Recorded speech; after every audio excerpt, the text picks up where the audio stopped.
আমার পৃথিবীটা ঠিক 4 দেওয়ালের এই ঘরটার মতো। বাইরে অনেক আলো, অনেক কোলাহল, অনেক সম্ভাবনা, কিন্তু আমার জন্য বরাদ্দ শুধু এই দম বন্ধকর অন্ধকারটা। এই বাড়ির সবাই যখন একসাথে হাসে, আমার মনে হয় সেই হাসির শব্দগুলো যেন আমাকে ব্যঙ্গ করছে। তারা আমাকে বেকার বলে ডাকে, অপদার্থ বলে, কিন্তু তারা এটা জানে না যে আমার ভেতরের আগুনটা এখনো নেবেনি। একদিন, শুধু একদিনের জন্য আমি এমন একটা পৃথিবী গড়ব যেখানে আমার পরিচয় দেওয়ার জন্য বাবার নামের প্রয়োজন হবে না। সেদিন হয়তো এই অবহেলাগুলোই আমার সফলতার গল্পের প্রথম অধ্যায় হয়ে থাকবে। আমি তো তেমন কিছুই চাইনি, শুধু চেয়েছিলাম সুন্দর একটা পরিবার, সুন্দর একটা ভবিষ্যৎ। কিন্তু আমার বাবা, ভাই আর ভাবি হয়তো সেটা চায়নি। ঠিক আজকের মতোই খাবার টেবিলে বসে আজ 4 বছর ধরে আমার সাথে আমার পরিবার যা করেছে তা হলো অবহেলা। দর্শক, আপনারা দেখতে থাকুন। মিরপুর, ঢাকা শহর। সময় শুক্রবার, দুপুর 1টা। দুপুরের খাবার টেবিলে আয়োজনটা বেশ জমজমাট। সাদা ভাতের সাথে মুরগির রোস্ট, বিফ কালিয়া, ইলিশ ভাজা আর ঘন ডাল। আফসার আহমেদ পরিবারের কর্তা, তার বড় ছেলে সাকিব আর তার স্ত্রী তানিয়ার সাথে কথা বলছিলেন। এতক্ষণ যে ব্যক্তিটা ইমোশনাল কথা বলছিল সে হলো আমাদের আজকের গল্পের নায়ক শাহিন। শাহিনের মা আমিনা বেগম খাবার তুলে দিচ্ছিলেন। নীরব কেবল একজনই, শাহিন। সে মাথা নিচু করে প্লেটের ভাতে আঙুল চালাচ্ছিল, যেন খাবারের চেয়েও গভীর কিছু ভাবছে। আমিনা বেগম বললেন, সাকিবের প্রমোশনের খবরটা শুনে তোর খালারা যে কি আনন্দ পেয়েছে, ফোন দিয়ে আমাকে প্রায় 10 মিনিট শুধু দোয়া করলো। বলছিল, আপু আমার সাকিব বাবার তার মতোই হয়েছে, বাবার মুখ উজ্জ্বল করেছে। আম্মা আর বলো না তো, খালা একটু বেশিই বলেন। খালামণি একদম ঠিক কথাই বলেছেন আম্মা, আপনার ছেলে আসলেই হেডের টুকরো। অফিসের সবাই কি যে সম্মান করে। সেদিন ওর বসের সাথে দেখা হলো একটা প্রোগ্রামে, আমাকে আলাদা করে ডেকে নিয়ে বলেছিল সাকিবের মতো একজন এমপ্লয় পাওয়া ভাগ্যের ব্যাপার। হবে না কেন, পরিশ্রম করে বুদ্ধি কাটায়, সারাদিন বন্ধুদের সাথে আড্ডা দিয়ে আর মোবাইল টিপে তো আর বসের প্রশংসা পাওয়া যায় না। আজকালকার ছেলেদের তো ওসব দিকেই খেয়াল নেই, তাদের খালি সহজে টাকা কামানোর ধান্দা। কথাটা যে কাকে উদ্দেশ্য করে বলা সেটা বুঝতে বাকি রইল না শাহিনের। সে ভাতের লোকমাটা মুখে না তুলে আবার প্লেটেই নামিয়ে রাখল।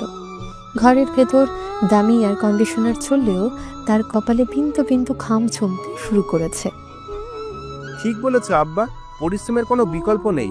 আমি তো শাহিনকে কতবার বললাম আমার সাথে চল, অফিসে জুনিয়র পোস্টে একটা ব্যবস্থা করে দিই, কাজ শিখতে শিখতে উপরে উঠতে পারবি। কিন্তু তার তো সেদিকে মন নেই, তার নাকি এসব চাকরি বাকরি ভালো লাগে না। আসলে সাকিব, শাহিন হয়তো ক্রিকেটিভ কিছু করতে চায়।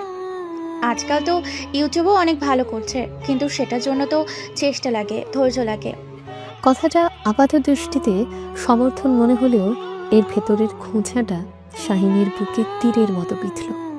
সে মুখ তুলে কিছু একটা বলতে চাইল, কিন্তু তার আগে বাবা আবার বলে উঠলেন, ক্রিয়েটিভ? কিসের ক্রিয়েটিভ? ঘরে বসে থাকাটা যদি ক্রিয়েটিভ কাজ হয় তাহলে তো কথাই নেই। বয়স তো কম হলো না, 26 বছর বয়স হয়ে গেল। এই বয়সে আমি সংসার চালাতাম, আর ও এখনো আমার ঘাড়ে বসে খাচ্ছে। পাশের বাড়ির রফিক সাহেবের ছেলেটা তো বয়স তো শাহিনের চেয়েও কম হবে। সে নাকি কি একটা অনলাইন ব্যবসায় মাসে 50,000 টাকার উপরে কামাচ্ছে। আহা, তোমরা সবাই মিলে ছেলেটার পেছনে লাগলে কেন? ও চেষ্টা করছে তো, একদিন দেখবে ঠিকই কিছু একটা করে ফেলবে। সব কিছুর একটা সময় আছে। সময়? আর কত সময়? ওর বয়সী ছেলেরা বিয়ে করে সন্তানের বাবা হয়ে যাচ্ছে, আর সে এখনো নিজের পকেট খরচের টাকাটাও আমার কাছ থেকে নেয়। আমার তো মাঝে মাঝে লোকদের সামনে পরিচয় দিতেও লজ্জা করে। লোকে যখন জিজ্ঞেস করে আপনার ছোট ছেলে কি করে, আমি কি উত্তর দেব? বলবো আমার ছেলে একজন বেকার, সারাদিন ঘরে বসে থাকে। এবার শাহিন মুখ খুলল, আব্বা আমি তো চেষ্টা করছি, কয়েকটা জায়গায় ইন্টারভিউ দিয়েছিলাম, হয়নি। চেষ্টা? কিসের চেষ্টা? দিনরাত তো দেখি ঘরের দরজা বন্ধ করে ল্যাপটপ নিয়ে বসে থাকিস। কি করিস আল্লাহ জানে। ইন্টারভিউ দিলেই কি চাকরি হয়? চাকরির জন্য প্রস্তুতি লাগে, স্মার্টনেস লাগে। তোর মতো চেহারা শুকনো করে বসে থাকলে তো পিয়নের চাকরিও জুটবে না কপালে। ভাইয়া তুমি কিন্তু বেশি বলছো। একদমই ঠিক বলছি, তুই আমার ছোট ভাই, তাই বলছি। এভাবে চললে জীবনে কিছুই করতে পারবি না। আমাদের বংশের কারো গায়ে বেকার তকমা লাগেনি, তুই প্রথম হবি, এটা ভাবতেও আমার ঘৃণা লাগে। এই চরম অপমানজনক কথার পর খাবার টেবিলে বসে থাকাটা অসম্ভব হয়ে পড়ল শাহিনের জন্য। তার মনে হচ্ছিল ভাতের প্রতিটি দানা যেন পাথরের টুকরোর মতো গলায় আটকে যাচ্ছে। চারপাশের মানুষগুলোকে নিজের পরিবারের সদস্য বলে মনে হচ্ছিল না, মনে হচ্ছিল একদল হিংস্র সমালোচক তাকে ছিঁড়ে খাচ্ছে। সাকিব থাম তো, খাওয়ার সময় এসব কথা কেন বলছিস? শাহিন বাবা তুই খা, ওদের কথায় কান দিস না। কিন্তু ততক্ষণে যা হওয়ার হয়ে গেছে।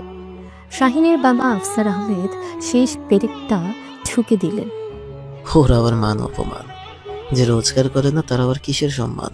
শোনো, সামনের মাসে আমরা কক্সবাজার যাওয়ার একটা প্ল্যান করছি। তানিয়ার অনেক দিনের শখ, সাকিব সব ব্যবস্থা করছে। এখানে শাহিনের মতামত নেওয়ার কিছু নেই। যে পরিবারের জন্য 1 টাকাও খরচ করতে পারে না, তার আবার প্ল্যানিং এর মতামত কিসের? এই কথাটা শোনার পর শাহিনের মনে হলো যেন কেউ তার কানের ভেতর উত্তপ্ত সীসা ঢেলে দিয়েছে। সে আর এক মুহূর্তও সেখানে বসল না, নিঃশব্দে চেয়ারটা পেছনে ছেড়ে উঠে দাঁড়ালো। কিরে উঠলি কেন? তোর তো খাওয়াই হয়নি, বস খা। শাহিন কোনো উত্তর দিল না, কারো দিকে না তাকিয়ে ধীর পায়ে নিজের ঘরের দিকে হাঁটতে শুরু করলো। তার হেঁটে যাওয়ার পথের দিকে তাকিয়ে সাকিব আর তানিয়া একে অপরের দিকে চেয়ে এমনভাবে হাসলো যেন তারা কোনো যুদ্ধে জয়লাভ করেছে। শাহিন নিজের ঘরের দরজাটা খুব আস্তে করে বন্ধ করলো। শব্দ করতেও যেন তার ভয় হচ্ছিল। ঘরটা অন্ধকার, সে আলো জ্বালালো না। অন্ধকারেই বিছানার এক কোণায় গিয়ে বসলো, পিঠটা দেয়ালে ঠেকিয়ে চোখ বন্ধ করলো। কান্নার বদলে তার ভেতরে এক অসহনীয় জ্বালা শুরু হলো। মনে হচ্ছিল এই বাড়ি, এই পরিবার সব কিছু তার জন্য একটা জেলখানা। সেই জেলখানায় তার অপরাধ হলো সেই বেকার। ধানমন্ডি 27 নম্বরের একটা কমিউনিটি সেন্টার, রাত 8টা। বাইরের অসহনীয় পরিবেশ থেকে বেরিয়ে আমার মনে হচ্ছিল যেন আমি কিছুক্ষণের জন্য শ্বাস নিতে পারছি। আমার বন্ধু রাশেদ ফোন করে এক প্রকার জোর করেই এক কমন ফ্রেন্ডের বিয়ের অনুষ্ঠানে নিয়ে এসেছে। ধানমন্ডির জলমলে আলো আর মানুষের ভিড়ে আমার নিজেকে বড্ড বেমানান লাগছিল। মিরপুরে আমার বাড়ি থেকে ধানমন্ডির এই দূরত্বটুকু কেবল ভৌগোলিক নয়, যেন সামাজিক অবস্থানের এক বিশাল পার্থক্য। আমার বন্ধু রাশেদ বলল, দোস্ত মন খারাপ করে এক কোণা দাঁড়িয়ে আছিস কেন? চল একটু ঘুরে দেখি, দেখ কত পরিচিত মুখ এসেছে। আমার ভালো লাগছে না রে, তুই যা, আমি এখানেই ঠিক আছি। আরে ধুর, তোর এই ভালো লাগছে না রোগটা কবে যাবে? তোর ভাবির বকা খেয়ে এখানে এসেছিস, আর তুই এমন মরা হয়ে থাকলে চলবে? আরে ওই দেখ, রুহি এসেছে। শাহিন রাশিদের দেখানোর দিকে না তাকিয়ে বুঝলো সে কার কথা বলছে। রুহি আরমান কলেজের সবচেয়ে সুন্দরী আর অহংকারী মেয়ে। শাহিনদের বাসা থেকে মাত্র মিনিট 10 দূরত্বে বিশাল বাংলো বাড়িটা রুহিদের। কলেজে পড়ার সময় থেকে শাহিন তাকে চিনত, তবে সেটা ছিল একতরফা। রুহির মতো মেয়েদের কাছে শাহিনের মতো সাধারণ ছেলেদের কোনো অস্তিত্বই থাকে না। তো কি হয়েছে? ও এসেছে তো আমার কি? আরে চল না গিয়ে কথা বলি। কলেজের পর তো আর কথাই হয়নি। মেয়েটা দিন দিন যা সুন্দর হচ্ছে না, পুরাই আগুন। আমার ইচ্ছে করছে না রাশেদ, তুই বুঝতে পারছিস না কেন? দেখছিস না ওর আশেপাশে কেমন লোকজন? ওর সাথে কথা বলতে যাওয়াটাও বোকামে। রাশেদ শাহিনের কোনো কথাই শুনল না। সে প্রায় জোর করে শাহিনের হাত ধরে টেনে রুহিদের আড্ডার দিকে নিয়ে গেল। গাঢ় নীল রঙের লেহেঙ্গায় রুহিকে অসাধারণ লাগছিল। তার বান্ধবীদের সার্কেলের ঠিক মাঝখানে বসে সে হাসি মুখে কথা বলছিল, আর সবাই মন্ত্রমুগ্ধের মতো তাকিয়ে দেখছিল। রুহি কেমন আছো? রুহি কথা থামিয়ে ওদের দিকে তাকালো। রাশেদকে দেখে তার মুখে একটা শোচনামূলক হাসি ফুটে উঠল, কিন্তু শাহিনকে দেখার সাথে সাথেই তার কপালের ভাঁজটা স্পষ্ট হলো। রাশেদ, তুমি ভালো? তুমি কেমন আছো? এখানে যে? এই তো ভালো, বন্ধুর বিয়ে তাই এলাম আর কি। ভাবলাম দেখা যখন হলো কথাই বলি। একে তো চিনো তাই না? শাহিন আমাদের সাথেই তো ছিল কলেজে। শাহিন একটা শুকনো হাসি দেওয়ার চেষ্টা করলো। রুহি এমনভাবে তার দিকে তাকালো যেন সে কোনো ধুলোমাখা পুরনো জিনিস দেখেছে, যা হঠাৎ করে চোখের সামনে এসে পড়েছে। শাহিন, হ্যাঁ হ্যাঁ মনে পড়েছে, আমাদের সাথেই তো ছিলে তাই না? একদম লাস্ট বেঞ্চে বসতে। খুব একটা কথা হতো না অবশ্য, চেহারাটা একটু বদলে গেছে, তাই চিনতে সময় লাগলো। রুহির এক বান্ধবী সোনিয়া মুখ টিপে হেসে বলল, বদলে গিয়েছে মানে? আমার তো মনে হচ্ছে আগের চেয়েও রোগা হয়ে গেছে। কি অবস্থা করেছিস ছেলে? তো কি করছো এখন? লাস্ট শুনেছিলাম ইউনিভার্সিটিতে ভর্তি হয়েছিলে, তারপর কোনো মাল্টিন্যাশনালে জয়েন করেছো নিশ্চয়ই, নাকি বাবার বিজনেস দেখছো? না মানে আমি আসলে নিজের কিছু একটা করার কথা ভাবছি। কিছু করার কথা ভাবছো? সিরিয়াসলি? এই উত্তরটা তো আমি সেই কলেজের প্রথম বর্ষ থেকে শুনে আসছি। কিছু মানুষ সবসময় ভাবনার মধ্যে থেকে যায়, কাজের কাজটা আর করে উঠতে পারে না। তুমিও সেই দলের নাকি? আরে এর মানে হলো এখনো কিছুই করছে না, সোজা কথায় যাকে বলে বেকার। বাবার হোটেলে খাই আর ঘুমাই। আরে না, তোমরা ভুল বুঝছো, ও খুব ট্যালেন্টেড। ও একটা বড় প্ল্যান করছে। প্ল্যান? রাশেদ, একটা কথা বলি, কিছু মনে করো না। এই দুনিয়ায় দুই ধরনের মানুষ আছে, একদল কাজ করে আর একদল প্ল্যান করে। যারা কাজ করে তারা আমার মতো আজকের এই পার্টিতে দামি ড্রেস পরে আসতে পারে, আর যারা শুধু প্ল্যান করে তারা তোমার বন্ধুর মতো এমন একটা পুরনো পাঞ্জাবি পরে এক কোণে দাঁড়িয়ে থাকে। কথাটা সরাসরি শাহিনের বুকে গিয়ে বিঁধল। তার মনে হলো যেন সবার সামনে কেউ তাকে উলঙ্গ করে দাঁড় করিয়ে দিয়েছে। শাহিন শান্ত গলায় বলল, সবার পরিস্থিতি একরকম হয় না রুহি। এক্স্যাক্টলি, পরিস্থিতি একরকম হয় না, পরিস্থিতি তৈরি করতে হয়। আরমান চৌধুরীর মেয়ে হয়ে জন্মেছি বলে আমার সব এমনি এমনি হয়ে যায়নি। নিজের যোগ্যতায় আমি আজ বাবার কোম্পানির মার্কেটিং হেড, আর তুমি সেই কলেজের লাস্ট বেঞ্চ থেকে উঠে এসেছো জীবনের লাস্ট বেঞ্চে। পার্থক্যটা এখানেই। টাকা আর বাবার পরিচয়টাই কি সব? যোগ্যতা বা মেধার কোনো দাম নেই? আছে তো, অবশ্যই আছে, কিন্তু সেই মেধা বা যোগ্যতাটা যখন টাকায় কনভার্ট হয় তখনই কেবল সেটার দাম হয়। তোমার ওই কাজে যোগ্যতা দিয়ে তো আর মাস শেষের বাড়ির বিল দেওয়া যাবে না, তাই না? শোনো, আমি খুবই সোজা সাপটা কথা বলি। আমি পটেনশিয়াল বা একদিন কিছু হবে এসবে বিশ্বাস করি না। আমি বর্তমানে বিশ্বাসী। যাদের বর্তমানটা শক্ত হয় তাদের ভবিষ্যৎ নিয়ে স্বপ্ন দেখাটা আমার কাছে দিনের বেলা ঘুমানোর মতো একটা বিলাসিতা মনে হয়। কথাটা শেষ করে সে শাহিনের দিকে আর তাকালোও না, বান্ধবীদের দিকে তাকিয়ে বলল, চলো তো, এখানকার পরিবেশটা কেমন যেন দম বন্ধকর মনে হচ্ছে। Let's go and graph readings. Ruhi আর তার বান্ধবীরা শাহিনকে পাশ কাটিয়ে চলে গেল। যাওয়ার সময় তাদের হাসির শব্দ শাহিনের কানে বিষের মতো প্রবেশ করল। রাশেদ অপরাধীর মতো মুখ করে শাহিনের পাশে এসে দাঁড়ালো।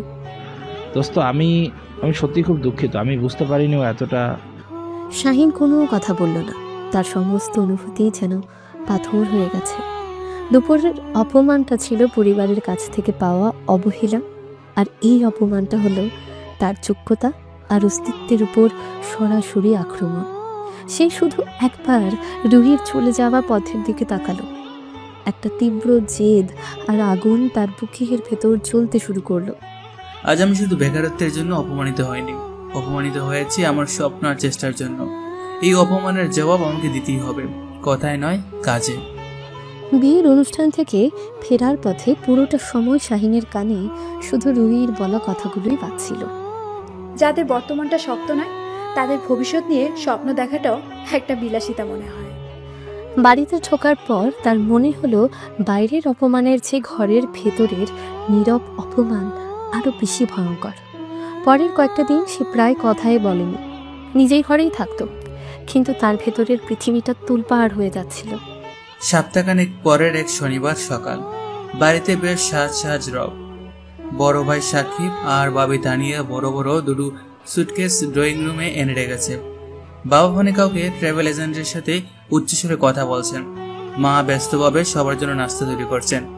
আজ তাদের সেই বহু প্রতীক্ষিত কক্সবাজার ভ্রমণের দিন। আমি ঘর থেকে বেরিয়ে এই দৃশ্য দেখে চুপচাপ এক কোণে দাঁড়িয়ে রইলাম। আমি জানি আমাকে নেওয়া হবে না, কিন্তু মনটা তবুও মানতে পারছিল না। আমাকে দেখে ভাইয়া বলল, কিরে, এখনো ভূতের মতো দাঁড়িয়ে আছিস? আমাদের বিদায় জানাতে এসেছিস নাকি দেখছিস আমরাও সত্যি সত্যি যাচ্ছি কিনা? আহা, কি যে বলো না তুমি। শাহিন হয়তো ভাবছে, ইস যদি আমিও যেতে পারতাম। তানিয়ার কথায় একটা সূক্ষ্ম বিদ্রুপের সুর ছিল, যা শাহিনের বুকে ছুরির মতো বিঁধল। পাশ থেকে আফসার আহমেদ বললেন, যাওয়ার শখ থাকলেই তো আর যাওয়া যায় না, যোগ্যতা লাগে। যে নিজের পায়ে দাঁড়াতে পারে না, তার আবার ঘোরার শখ। বাড়িতেই তো থাকবি, ঘর দরজা দেখে রাখিস। আর শোন, আমরা ফেরার আগে যেন কোনো উটকো বন্ধু বান্ধব নিয়ে বাড়িতে আড্ডা না বসিস। তোর মার রান্নাঘরে যেন সবকিছু ঠিকঠাক থাকে। কথাগুলো এমনভাবে বলা হলো যেন শাহিন এই বাড়ির ছেলে নয়, একজন বেতনভুক্ত তত্ত্বাবধায়ক। তার মতামত বা অনুভূতির এখানে কোনো দাম নেই।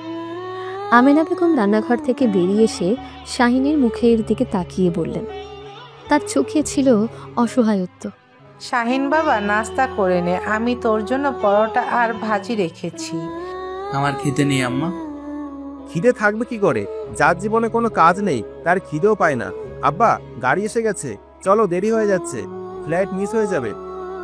সবাই মিলে হই হই করে সুটকেস নিয়ে বেরিয়ে যেতে লাগলো। দরজার কাছে গিয়ে আমিনা বেগম একবার পেছনে ফিরে শাহিনের দিকে তাকালেন। মন খারাপ করিস না বাবা, নিজের যত্ন নিস।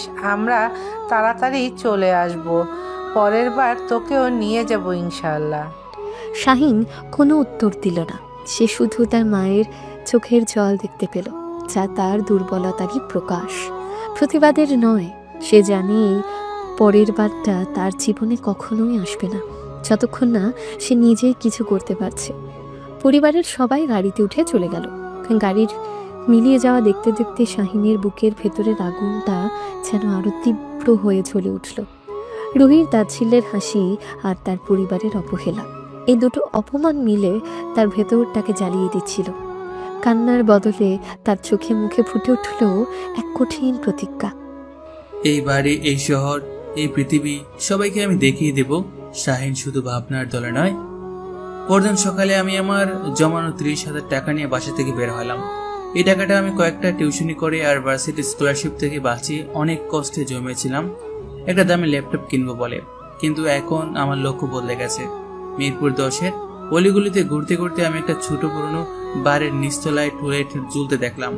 মাত্র একটা ঘর, সাথে একটা ছোট বাথরুম, ভাড়া তুলনামূলকভাবে কম। আমি আর দ্বিতীয়বার ভাবিনি। বাড়ির মালিকের সাথে কথা বলে সেদিনই ঘরটা ভাড়া করে নিলাম। পরের 2-3 দিন সে একাই ঘরটা পরিষ্কার করলো, পুরনো দেয়ালগুলোতে চুনকাম করলো, নিজের পড়ার টেবিল আর দুটো চেয়ার এনে রাখলো। পরিচিত এক দোকান থেকে বাকিতে একটা হোয়াইট বোর্ড আর কয়েকটা মার্কার কিনলো। ঘরের বাইরে একটা ছোট সাইনবোর্ড লাগালো, যাতে লেখা প্রত্যাশা কোচিং সেন্টার। প্রথম কয়েকদিন কোনো ছাত্রছাত্রী এলো না। শাহিন হতাশ না হয়ে নিজের পরিচিত কয়েকজনের কাছে খবর দিল। এলাকার কয়েকজন ছোট ভাইকে ডেকে এনে ফ্রি ক্লাস করালো। তার পড়ানোর পদ্ধতিটাই ছিল অন্যরকম। সে বইয়ের কঠিন ভাষাগুলোকে বাস্তব জীবনের উদাহরণের সাথে মিলিয়ে ছাত্রদের বোঝাতো। একদিন 10ম শ্রেণীর এক ছাত্র, নাম আকাশ, ফিজিক্সের একটা কঠিন সূত্র নিয়ে তার কাছে এলো। স্যার, এই সূত্রটা কিছুতেই মাথায় ঢুকছে না, যতবার মুখস্থ করি ততবারই ভুলে যাই। সূত্র মুখস্থ করার জিনিস না, বোঝার জিনিস। আচ্ছা, তুমি কি ক্রিকেট খেলা দেখো? জি স্যার, খুব দেখি। আমি সাকিবের ফ্যান। দারুণ। তাহলে বলো তো, একজন ফাস্ট বলার যখন বল করে তখন সে অনেক দূর থেকে দৌড়ে আসে কেন? দাঁড়িয়ে থেকে তো বল করতে পারে, তাই না? দৌড়ে এলে বলের স্পিড বাড়ে স্যার। এক্স্যাক্টলি। এই যে দৌড়ের কারণে তার শরীরে একটা গতি জমা হলো, আর সেই গতিটা সে বলের মধ্যে পাঠিয়ে দিল। এটাই তো মোমেন্টাম বা ভরবেগের কনসেপ্ট। তোমার এই সূত্রটাও ঠিক একইভাবেই কাজ করে। চলো এবার সূত্রটা মিলিয়ে দেখি। শাহিন খেলার ছলে, গল্পের ছলে ছেলেটাকে পুরো বিষয়টা এমনভাবে বুঝিয়ে দিল যে আকাশের চোখ দুটো আনন্দে চকচক করে উঠল। স্যার, এইভাবে তো আগে কখনো ভাবিনি। এখন তো মনে হচ্ছে এটা পৃথিবীর সবচেয়ে সহজ সূত্র। এই আকাশে ছিল শাহিনের প্রথম বিজ্ঞাপন। সে তার বন্ধুদের কাছে গিয়ে শাহিনের পড়ানোর পদ্ধতির প্রশংসা করতে শুরু করলো। 1 গান 2 গান হতে হতে পরের সপ্তাহের মধ্যেই প্রত্যাশা কোচিং সেন্টারে 10-12 জন ছাত্রছাত্রী ভর্তি হয়ে গেল। শাহিন তার পুরোটা দিয়ে তাদের পড়াতে শুরু করলো। অন্যদিকে ধীরে ধীরে এই খবর পৌঁছে গেল রুহির বাসায়। 1 মাস পর রুহির বাসা ধানমন্ডিতে। আরমান চৌধুরীর বিলাসবহুল বাড়ির ড্রয়িং রুমে পেন পতন নীরবতা। রাত 9টা। একপাশে সোফায় বসে আছেন তার স্ত্রী নাসরিন চৌধুরী। তার চোখে মুখে রাত্রির দুশ্চিন্তা। তার সামনে সেন্টার টেবিলে ছড়ানো ছিটানো বই খাতা নিয়ে বসে আছে তাদের একমাত্র ছেলে আয়ান। সে কিছুক্ষণ পরপর তার গণিত বইয়ের দিকে তাকাচ্ছে আর বিরক্তি নিয়ে চুল টানছে। আয়ান এবার এসএসসি পরীক্ষার্থী। আয়ান বাবা, অঙ্কটা কি খুব কঠিন লাগছে? তোর স্যার তো বুঝিয়ে দিয়ে গিয়েছিলেন। আম্মু, এই লোকটা কিচ্ছু বোঝাতে পারে না, খালি বলে প্র্যাকটিস করো প্র্যাকটিস করো।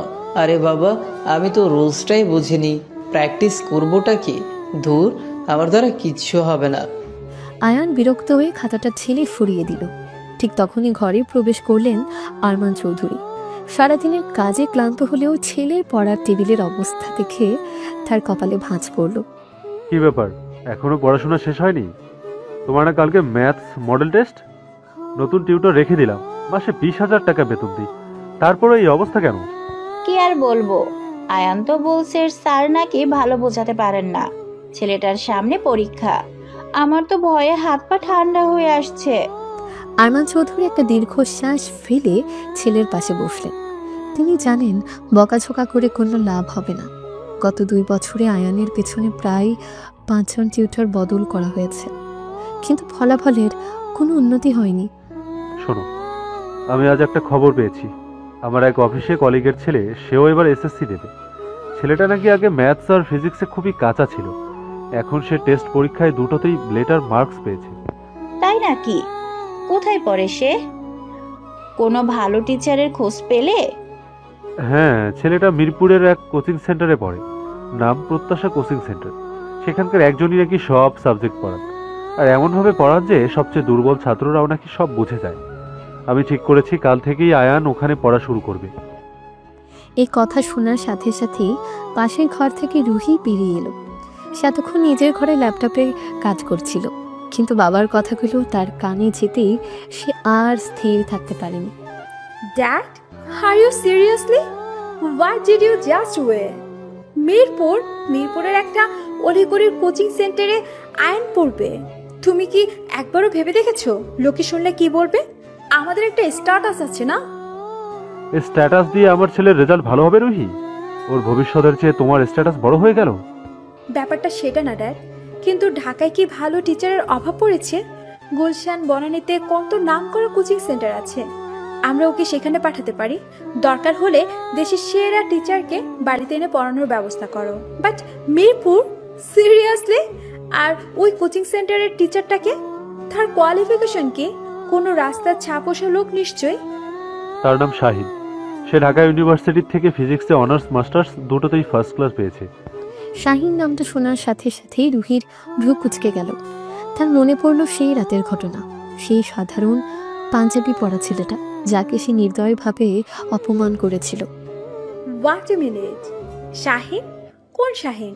আমাদের কলেজে পড়তো, মিরপুরে থাকে, ওই ছেলেটা? হ্যাঁ, ওই ছেলেই। তুমি চেনো নাকি? চিনি মানে? ড্যাড, তুমি জানো ওকে? ও একটা কমপ্লিট লুজার। ওর নিজেরই তো কোনো ভবিষ্যৎ নেই, ও আয়ানের ভবিষ্যৎ কি বানাবে? ওই ছেলের কোচিংয়ে আমার ভাই পড়বে? Impossible, never. আয়ান এতক্ষণ চুপ করে শুনছিল, এবার সে আস্তে করে মুখ খুলল। বাবা, আমার বন্ধু আকাশও তো ওই স্যারের কাছেই পড়ে। ও তো বলে স্যার নাকি ম্যাজিকের মতো ম্যাথস বুঝিয়ে দেন, কঠিন জিনিসও নাকি গল্পের মতো করে বলেন। তুই চুপ কর। তোর বন্ধু আকাশের ক্লাস আর আমাদের ক্লাস এক না। ড্যাড, আমি তোমাকে শেষবারের মতো বলছি, এই ডিসিশন তুমি বদলাও, না হলে কিন্তু খুব খারাপ হয়ে যাবে। আরমান চৌধুরী এবার টেবিলে একটা মৃদু থাপ্পড় দিলেন। তার গলার স্বর আগের চেয়েও ভারী শোনালো। Enough is enough Ruhi. তোমার এই ফালতু অহংকার আর স্ট্যাটাসের বাড়াবাড়ি আমি অনেক সহ্য করেছি। আমার কাছে আমার ছেলের ভবিষ্যৎ আগে। আমি শুনেছি ছেলেটা খুব ভালো পড়াচ্ছে এবং ওর ছাত্ররা উন্নতি করছে, এটাই শেষ কথা। কাল থেকে আয়ান ওর কাছেই পড়তে যাবে, মানে আয়ান ওখানেই পড়বে। ক্লিয়ার? তাহলে অন্য কেউ ওকে দিয়ে আসুক, আমি ওই ছেলের সামনে গিয়ে আমার ভাইকে ভর্তি করাতে পারবো না। না, তুমি ওকে নিয়ে যাবে আর ভর্তি করিয়ে দিয়ে আসবে। আমি দেখতে চাই তোমার অহংকারের চেয়ে তোমার ভাইয়ের প্রতি তোমার দায়িত্ববোধ কতটা বেশি। তোমার ড্রাইভার নিচে অপেক্ষা করছে, কিন্তু কাল সকালে তুমি নিজে ড্রাইভ করে আয়ানকে নিয়ে যাবে। এটাই আমার ফাইনাল অর্ডার। বাবার এমন কঠোর রূপ রুহি আগে কখনো দেখেনি। সে বুঝতে পারলো এই বিষয়ে আর কোনো কথা বলে লাভ হবে না। তার সমস্ত অহংকার, জেদ যেন বাবার এক ধমকে চূর্ণ বিচূর্ণ হয়ে গেল। তার কল্পনায় ভেসে উঠল সেই দৃশ্য। মিরপুরের একটা সাধারণ গলির ভেতরে একটা ছোট কোচিং সেন্টার, আর সেখানে দাঁড়িয়ে আছে শাহিন। আর সে রুহি আরমান নিজের ভাইকে সেখানে ভর্তি করাতে নিয়ে যাচ্ছে। এর চেয়ে বড় অপমান তার জন্য আর কিছু হতে পারে না। সে রাগে দুঃখে প্রায় কাঁদতে কাঁদতে নিজের ঘরে চলে গেল। আরমান চৌধুরী স্ত্রীর দিকে তাকিয়ে বললেন, ওর মাথায় অনেক অহংকার জমেছে নাসরিন, মাঝে মাঝে বাস্তবতার মাটিতে পা রাখাটা খুবই দরকার। পরদিন সোমবার বিকেল 4টা মিরপুর 10-এর সরু গলিতে রুহির দামি কালো সেডন গাড়িটা ঢোকাতে গিয়ে রুহির কপালে ঘাম জমে গেল। দুই পাশে রিক্সা আর মানুষের ভিড় ঠেলে গাড়িটা এগোচ্ছে কচ্ছপের গতিতে। আপু, আমরা মনে হয় এসে গেছি। ওই যে ওই সাইনবোর্ডটা দেখা যাচ্ছে। রুহি ভাইয়ের দেখানোর দিকে তাকালো। একটা পুরনো বাড়ির নিচতলায় একটা সাদামাটা সাইনবোর্ডে লেখা প্রত্যাশা কোচিং সেন্টার। তার ঠোঁটের কোণে একটা তাচ্ছিল্যের হাসি ফুটে উঠল। প্রত্যাশা? সিরিয়াসলি? ওই জায়গায় এসে মানুষ কিসের প্রত্যাশা করে? আমি তো সেটাই বুঝতে পারছি না। গাড়ি থেকে নামো। গাড়ি থেকে নেমে সে অস্বস্তিতে নাক কুচকে আয়ানের হাত ধরে প্রায় টানতে টানতে কোচিং সেন্টারের দরজার দিকে এগিয়ে গেল। ভেতরে ঢোকার পর তার বিরক্তি আরো বাড়ল। মাত্র একটাই ঘর, দেয়ালে সদ্য চুনকাম করা হলেও কেমন যেন একটা সাথে ভাব। গোটা 10 প্লাস্টিকের চেয়ার আর সামনে একটা হোয়াইট বোর্ড। এক কোনায় একটা টেবিল চেয়ারে বসে শাহিন কয়েকজন ছাত্রছাত্রীকে কি যেন বোঝাচ্ছিল। শাহিনের পরনে ছিল একটা সাধারণ টি শার্ট আর জিন্স। রুহিকে দরজায় দাঁড়ানো দেখে সে পড়ানো থামিয়ে উঠে দাঁড়ালো। তার চোখে কোনো বিষয় বা রাগ ছিল না, ছিল কেবল শান্ত পেশাদারি দৃষ্টি। ভেতরে আসুন। রুহি কোনো সৌজন্য না দেখিয়ে সরাসরি টেবিলের সামনে গিয়ে দাঁড়ালো। তার দাঁড়ানোর ভঙ্গি আর চাহনিতে ছিল স্পষ্ট অহংকার। তুমি তো শাহিন, তাই না? জি, বসুন। রুহি বসলো না, দাঁড়িয়ে থেকে তার দামি ভ্যানিটি ব্যাগটা টেবিলে রাখলো। আমার বসার জন্য সময় নেই। আমি আমার ভাইকে এখানে ভর্তি করাতে এসেছি। My father sent me. এটা আমার কোনো পার্সোনাল চয়েস না, so don't get any ideas. Ayaan বোনের এমন আচরণে বেশ অপ্রস্তুত হয়ে আস্তে করে বলল, আপু। শাহিন আয়ানের দিকে তাকিয়ে একটা হালকা হাসি দিল, কিন্তু তার দৃষ্টি আবার রুহির দিকে ফিরিয়ে আনলো। সে রুহির কোনো কথাতেই প্রতিক্রিয়া দেখালো না, যেন সে কোনো ক্লায়েন্টের সাথে কথা বলছে। ওর নাম আয়ান আরমান। এবার এসএসসি দেবে। ফর্মালিটিস যা আছে তাড়াতাড়ি শেষ করো। শাহিন একটা ড্রয়ার থেকে একটা সাধারণ ছাপানো ফর্ম বের করে রুহির দিকে এগিয়ে দিল। এই ফর্মটা পূরণ করে দিন। রুহি ফর্মটা হাতে নিয়ে তাচ্ছিল্যের সাথে চোখ বুলাতে লাগলো। এই কোচিং সেন্টার আর কি কি সুবিধা আছে? এসি নেই, চেয়ারগুলো আরামদায়ক না। এই পরিবেশে একটা ছাত্র মনোযোগ দিবে কিভাবে?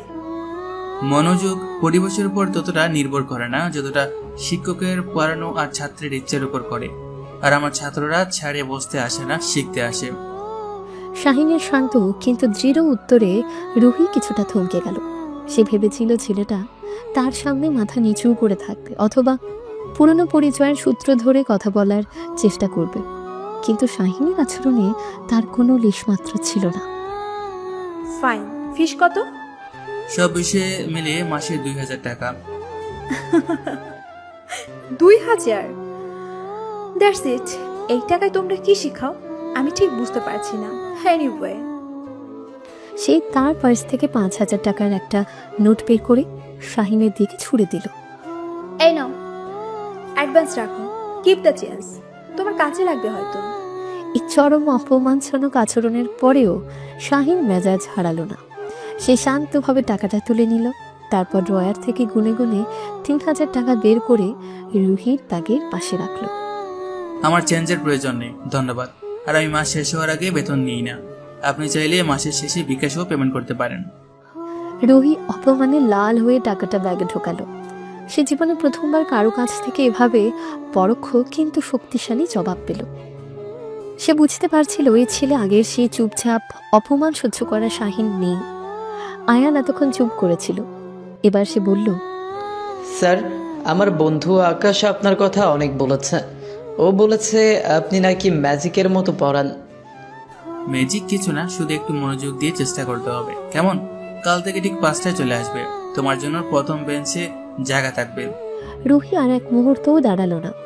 ফর্মটা কোনো মতো পূরণ করে শাহিনের টেবিলের উপর প্রায় ফেলেই দিল। আয়ান চল। আর শোনো মিস্টার শাহিন, ওর রেজাল্টের যদি কোনো অবনতি হয় তাহলে আমার বাবা কিন্তু বিষয়টা সিরিয়াসলি দেখবেন। তখন তোমার এই প্রত্যাশার দোকান বন্ধ হতে বেশি সময় লাগবে না। কথাটা বলে উত্তরের অপেক্ষা না করেই রুহি হন করে বেরিয়ে গেল। শাহিন কোনো জবাব দিল না, সে শুধু দরজার দিকে তাকিয়ে থাকলো। তার মুখে রাগ বা অপমানের কোনো চিহ্ন ছিল না, ছিল শুধু এক অদ্ভুত স্থির দৃষ্টি। সে জানত আসল যুদ্ধটা কেবল শুরু হলো। এভাবে প্রায় 3 সপ্তাহ পর, গত 3 সপ্তাহ ধরে রুহির দিনগুলো এক অদ্ভুত মানসিক চাপের মধ্য দিয়ে কাটছে। বাবাকে এসে মুখ ফুটে কিছু বলতে পারে না, কিন্তু ভেতরে ভেতরে রাগেই ফুঁসতে থাকে। প্রতিদিন বিকেলে ড্রাইভারকে বাদ দিয়ে নিজের গাড়ি চালিয়ে ভাইকে মিরপুরের সে ঘিঞ্চি গলিতে নামিয়ে দিয়ে আসাটা তার কাছে এক বিরাট শাস্তির মতো মনে হয়। সে ডেলিভারেটলি শাহিনের মুখোমুখি হয় না, আয়ানকে কোচিংয়ের দরজায় নামিয়ে দিয়ে গাড়ি ঘুরিয়ে চলে আসে। তার ধারণা ছিল কয়েকদিনের মধ্যে আয়ান অভিযোগ করা শুরু করবে এবং এই নাটক শেষ হবে, কিন্তু ঘটনা ঘটল তার ঠিক উল্টো। আজ সন্ধ্যায় রুহি তার ল্যাপটপে অফিসের প্রেজেন্টেশন নিয়ে কাজ করছিল। ড্রয়িং রুমে বসে থাকা তার মা নাসরিন চৌধুরী হঠাৎ করে প্রায় চিৎকার করে উঠলেন, রুহি, এদিকে একবার এসে দেখে যা। রুহি বিরক্ত হয়ে ঘর থেকে বেরিয়ে এলো। কি হয়েছে মা, এভাবে চিৎকার করছো কেন? চিৎকার করব না তো কি করব? তুই নিজের চোখে একবার দেখ দেখ তোর ভাই কি করছে। রুহি তার মায়ের ইশারা অনুসরণ করে ডাইনিং টেবিলের দিকে তাকালো এবং বিস্ময়ে তার চোখ দুটো বড় বড় হয়ে গেল। আয়ান যে ছেলেকে পড়াশোনার কথা বললে গায়ে জ্বর আসতো, সে এক মনে খাতার উপর ঝুঁকে অঙ্ক করছে। তার পাশে কোনো মোবাইল নেই, কানে হেডফোন নেই। এমন দৃশ্য যে তাকে দেখতে হবে তা রুহি কল্পনাও করেনি।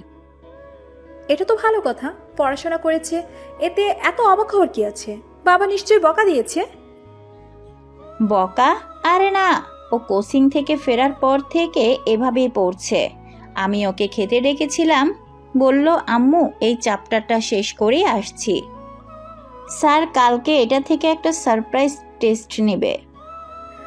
সারপ্রাইজ টেস্টের ভয় পড়ছে? তার মানে ওই টিচার নিশ্চয়ই খুব রুহির কড়া, কথায় ছিল মারধর করে নাকি? সে কোনোভাবে শাহিনীর কোনো কৃতিত্ব মেনে নিতে রাজি নয়। ঠিক তখনই আয়ান খাতা থেকে মুখ তুলে বলল, আপু, তুমি না জেনে কিছু বলো না তো। শাহিন স্যার কোনোদিন কারো গায়ে হাত তোলেন না। উনি এত ভালো করে বোঝান যে পড়ার জন্য কাউকে জোরই করতে হয় না, নিজে থেকেই পড়তে ইচ্ছে করে। রুহি ভাইয়ের কাছে গিয়ে চেয়ার টেনে বসল। তাই নাকি? কি এমন জাদু আছে তোর ওই স্যারের কাছে যে তোর মতো পড়াশোনা অ্যালার্জি থাকা ছেলেরও পড়তে ইচ্ছে করছে? মাসে 20,000 টাকার টিউটর যা পারলো না, সেই গলির ভিতরে এক ছাপোষা টিচার সেটা করে ফেললো। উনি ছাপোষা হতে পারেন আপু, কিন্তু উনি জিনিয়াস। তুমি তো জানো আমি কেমিস্ট্রির বিক্রিয়াগুলো কিচ্ছু বুঝতাম না, খালি মুখস্থ করতাম আর ভুলে যেতাম। আজ স্যার কি করেছেন জানো? কি করেছেন? তাবিজ দিয়েছেন নাকি? ধুর, উনি আমাদের সবাইকে নিয়ে কোচিংয়ের বাইরে গিয়েছিলেন। পাশের চায়ের দোকানের কেটলি থেকে কিভাবে বাষ্প বের হচ্ছে, লোহায় কেন মরিচা ধরেছে, দেয়ালের চুনকাম কিভাবে শুকিয়ে শক্ত হচ্ছে, এইসব দেখিয়ে দেখিয়ে বিক্রিয়া বুঝিয়েছেন। বলেছেন কেমিস্ট্রি বইয়ের পাতায় থাকে না, আমাদের চারপাশে প্রতি মুহূর্তে ঘুরতে থাকে, শুধু চোখ খোলা রাখতে হয়। আপু, আমি জীবনেও ভাবিনি পড়াশোনা এত মজার হতে পারে। ও আচ্ছা, তো ফিজিক্সের খবর কি? ওটা তো তোর কাছে এলিয়েনদের ভাষা ছিল। এখন আর নেই। স্যার বললেন ফিজিক্স হলো প্রকৃতির ভাষা। সেদিন ওখানে ব্যালকনিতে দাঁড়িয়ে থাকা একটা কবুতর দেখিয়ে স্যার বুঝিয়ে দিলেন এয়ার ডায়নামিক্স কিভাবে কাজ করে। উনি সুপারহিরো মুভির উদাহরণ দিয়ে শক্তির রূপান্তর বোঝান। আমার তো এখন মনে হয় ফিজিক্সের চেয়ে সহজ সাবজেক্ট আর নেই। রুহি চুপ করে রইল। তার অহংকারের দেয়ালটা যেন একটু একটু করে কাঁপতে শুরু করেছে। যে ছেলেকে সে ছোটবেলা থেকে দেখে এসেছে পড়াশোনা থেকে 100 হাত দূরে থাকতো, তার মুখে আজ পড়াশোনার এমন প্রশংসা, এটা অবিশ্বাস্য। নাসরিন চৌধুরী মেয়ের মনের অবস্থা বুঝতে পেরে বললেন, ছেলেটার সত্যি অনেক উন্নতি হয়েছে রুহি। আগে তো ওর টেস্টের রেজাল্টের কাট আমাকে লুকিয়ে রাখতে হতো। আর গত সপ্তাহে স্কুলের মডেল টেস্টও নাকি ক্লাসে ফার্স্ট বয় রাহুলের চেয়েও বেশি নাম্বার পেয়েছে। ওর ক্লাস টিচার আমাকে ফোন করে প্রশংসা করছিলেন। এই তথ্যটা রুহির জন্য ছিল চূড়ান্ত ধাক্কা। রাহুলের সাথে আয়নের তুলনা, এ তো আকাশ পাতাল পার্থক্য। রুহি ভাইয়ের দিকে কিছুক্ষণ তাকিয়ে থেকে আস্তে করে জিজ্ঞেস করল, আচ্ছা তোর স্যার মানে শাহিন, উনি মানুষ হিসেবে কেমন? খুব ভালো, একদম বন্ধুর মতো। উনি আমাদের শুধু পড়া নিয়েই কথা বলেন না, আমাদের স্বপ্ন নিয়ে কথা বলেন। কে কি হতে চায়, কেন হতে চায় সব শোনেন। উনি বলেন শুধু ভালো ছাত্র হলে চলবে না, আগে ভালো মানুষ হতে হবে। জানো আপু, উনি কোচিংয়ের সব টাকা দিয়ে নাকি একটা লাইব্রেরি বানানোর প্ল্যান করছেন, যেখানে গরিব ছেলেমেয়েরা এসে ফ্রিতে পড়তে পারবে। এই কথাটা শোনার পর রুহি আর কোনো কথা খুঁজে পেল না। মনে মনে বলে, যাকে আমি লুজার ভবিষ্যৎহীন বলে অপমান করেছিলাম, তার চিন্তা ভাবনা এতটা মহৎ, তার পড়ানোর পদ্ধতি এতটা কার্যকর। সে আর বেশিক্ষণ সেখানে বসল না, নিঃশব্দে উঠে নিজের ঘরে চলে এলো। ঘরের দরজা বন্ধ করে বিছানায় বসল। তার চোখের সামনে বারবার ভেসে উঠছিল আয়ানের আনন্দিত মুখ আর শাহিনীর সেই শান্ত স্থির চেহারাটা। নিজের বলা কথাগুলোই আজ তার কানে বাজছিল। আমি এমন কারোর সাথে পরিচিত হতে আগ্রহী নই যার নিজের কোনো পরিচয় নেই। রুহির মনে প্রথমবার প্রশ্ন জাগলো, পরিচয় জিনিসটা আসলে কি? বাবার দেওয়া পরিচয় নাকি নিজের যোগ্যতা দিয়ে তৈরি করা পরিচয়? এরপর আমার ভিতরে একটা দ্বন্দ্ব শুরু হতে লাগলো। শাহিনের প্রতি আমার যে তীব্র ঘৃণা আর তাচ্ছিল্য ছিল, সেটার জায়গায় আমার মনে হচ্ছিল এখন জন্ম নিচ্ছে এক জটিল অনুভূতি, বিস্ময়, অবিশ্বাস্য আর নিজের অজান্তে সামান্য একটি শ্রদ্ধা। সে এখনো মুখে স্বীকার করবে না, কিন্তু তার মন মেনে নিতে বাধ্য হলো যে শাহিন সাধারণ কেউ নয়। 6 মাস আগের সে একটা মাত্র স্যাঁতস্যাঁতে ঘরটা এখন আর নেই। দেয়ালের চুনকাম এখন উজ্জ্বল। ঘরের সংখ্যা 1 থেকে বেড়ে 3টে হয়েছে। প্লাস্টিকের চেয়ারের বদলে এখন সারি সারি কাঠের বেঞ্চ। একসময় নীরব গলিটা এখন প্রতিদিন বিকেলে ছাত্রছাত্রী আর অভিভাবকদের কোলাহলে মুখর থাকে। শাহিনীর প্রত্যাশা এখন আর শুধু একটা সাইনবোর্ডের নাম নয়, এটা মিরপুরের ছাত্রছাত্রীদের কাছে এক ভরসার নাম হয়ে উঠেছে। ভেতরের একটা ঘরে শাহিন দ্বাদশ শ্রেণীর ফিজিক্স ক্লাস নিচ্ছে। বাইরের ছোট্ট করিডোরে কয়েকজন অভিভাবক অপেক্ষা করছে। তাদের মধ্যে একজন মিসেস রহমান বেশ অধৈর্য হয়ে পায়চারি করছেন। তার পাশে বসা আরেকজন অভিভাবক, আকাশের মা, তাকে দেখে মৃদু হাসলেন। নতুন এসেছেন আপা, ছেলের জন্য? হ্যাঁ আপা, আমার ছেলে এবার ফার্স্ট ইয়ারে উঠেছে। সায়েন্স ক্লাসের টিচাররা তো কিছুই পড়ায় না, বাসায় টিউটর রেখেও লাভ হচ্ছে না, সারাক্ষণ খালি মোবাইল নিয়ে পড়ে থাকে। ওর এক বন্ধু নাকি এখানে পড়ে অনেক ভালো করেছে, তাই ওর বাবা জোর করে পাঠালো, কিন্তু পরিবেশ দেখে তো ভরসা পাচ্ছি না।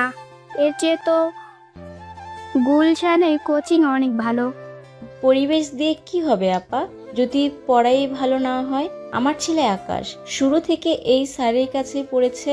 ছেলেটা আমার অঙ্ক দেখলেই ভয় পালাতো, আর এখন আল্লাহর রহমতে এসএসসিতে ম্যাথস আর হায়ার ম্যাথস দুটোতেই A+ পেয়েছে। স্কুলের টিচাররা অবাক হয়ে গেছেন। বলেন কি, শুধু এখানেই পড়তো? হ্যাঁ, শাহিন বাবা শুধু পড়ান না, উনি ছাত্রদের মন থেকে ভয় দূর করে দেন। আমার ছেলে তো এখন ভার্সিটিতে ফিজিক্স নিয়ে পড়ার স্বপ্ন দেখে, অথচ আগে সায়েন্স পড়বে না বলে জেদ ধরেছিল। তাদের কথা শেষ হতে না হতেই ক্লাস শেষ হওয়ার ঘন্টা বাজলো। ছাত্রছাত্রীরা হাসি মুখে কথা বলতে বলতে বেরিয়ে আসছে। তাদের পেছনে শাহিন বেরিয়ে এলো। তার চেহারায় ক্লান্তির ছাপ থাকলেও চোখে মুখে একটা গভীর প্রশান্তি। সে মিসেস রহমানকে দেখে এগিয়ে এলো। আসসালামু আলাইকুম আন্টি, আপনি কি নতুন অ্যাডমিশনের জন্য এসেছেন? ওয়ালাইকুম আসসালাম। হ্যাঁ বাবা, আমার ছেলে রাফি এবার ইন্টার ফার্স্ট ইয়ার। আচ্ছা, আপনি ওকে কাল বিকেলে নিয়ে আসুন। আমি আগে ওর সাথে কথা বলবো, ওর কোন কোন বিষয়ে দুর্বলতা আছে সেটা বোঝার চেষ্টা করব, তারপর সিদ্ধান্ত নেব ওকে কোন বেছে দেওয়া যায়। তোমার এখানে কি সব বিষয় পড়ানো হয়? আগে আমি একাই সব দেখতাম, কিন্তু এখন ছাত্রছাত্রী অনেক বেড়ে যাওয়ায় আমি আর একা পেরে উঠছি না। তাই ফিজিক্স আর ম্যাথসটা আমি নিজে দেখি, কেমিস্ট্রি অন্য একজন, আর বায়োলজির জন্য আরেকজন নতুন টিচার রেখেছি। ওনারা দুজন ঢাকা ইউনিভার্সিটির খুবই মেধাবী। কথা বলতে বলতে শাহিনের ফোন বেজে উঠল। তার বন্ধু রাশেদ ফোন করেছে। আন্টি, আমি একটা ফোন ধরিয়ে আসছি। শাহিন একটু দূরে সরে গিয়ে ফোন ধরল। করিডোরের ভিড় আর কোলাহলের মধ্যে কোনো তার ব্যবসার প্রসার আর ব্যক্তিগত সংগ্রামের চিত্রটা স্পষ্ট হয়ে উঠল। হ্যাঁ রাশেদ, বল। কিরে দোস্ত, কই তুই? তোর তো কোনো খবরই নেই আজকাল, ফোন দিলেও ধরিস না, একেবারে বিজনেসম্যান হয়ে গেলি নাকি? আরে না, কোচিং এ ছিলাম, মাত্র ক্লাস শেষ হলো। এখন বল কি অবস্থা? আমার অবস্থা ছাড়, তোর কি অবস্থা তাই বল। শুনলাম তোর কোচিং নাকি এখন মিরপুরের talk of the town, student নাকি জায়গা দিতে পারছিস না। আল্লাহর রহমতে আর সবার দোয়ায় দোস্ত, তবে চাপ অনেক বেড়ে গেছে, একা সামলাতে পারছিলাম না, তাই দুজন নতুন টিচার নিয়োগ দিয়েছি। সাব্বাস, এই তো চাই। দেখলি, আমি বলেছিলাম না তোর মধ্যে কিছু একটা আছে। তোর ওই বড় ভাই সাকিব ভাই কিছু বলে না এখন? না, ভাইয়া ও আব্বা কেউ এখনো কিছু জানে না, আমি বলিনি। আম্মা শুধু জানেন, উনারা তো ধরে নিয়েছেন আমি এখনো আগের মতোই বেকার আছি। বলিস কি, এত বড় একটা সেট আপ দিয়ে ফেলেছিস? আর ওনারা জানেন না? আজব তো। আর ওই মেয়েটা কি যেন নাম, রুহি, তার ভাইও তো তোর কাছে পড়ে তাই না? ওর খবর কি? হ্যাঁ, আয়ান পড়ে, ছেলেটা খুব ভালো করছে। ওর আপুর সাথে আমার দেখা হয় না, ও ভাইয়াকে নামিয়ে দিয়ে চলে যায়। দেখা হলে বুঝতো কাকে সে সেদিন অপমান করেছিল। যাই হোক দোস্ত, তোর জন্য খুব খুশি লাগছে, কিন্তু একটা কথা বলি, শুধু টিচার রাখলেই হবে না, ম্যানেজমেন্টের জন্য লোক রাখ। সব নিজে করতে গেলে অসুস্থ হয়ে পড়বি। ভাবছি, দেখি, সবে তো শুরু, এখনো অনেক পথ বাকি দোস্ত। পারবি, তুই পারবি, তোর চোখে আমি সে জেদটা দেখেছি। আচ্ছা রাখছি এখন, পরে একদিন আসবো তোর কোচিং দেখতে।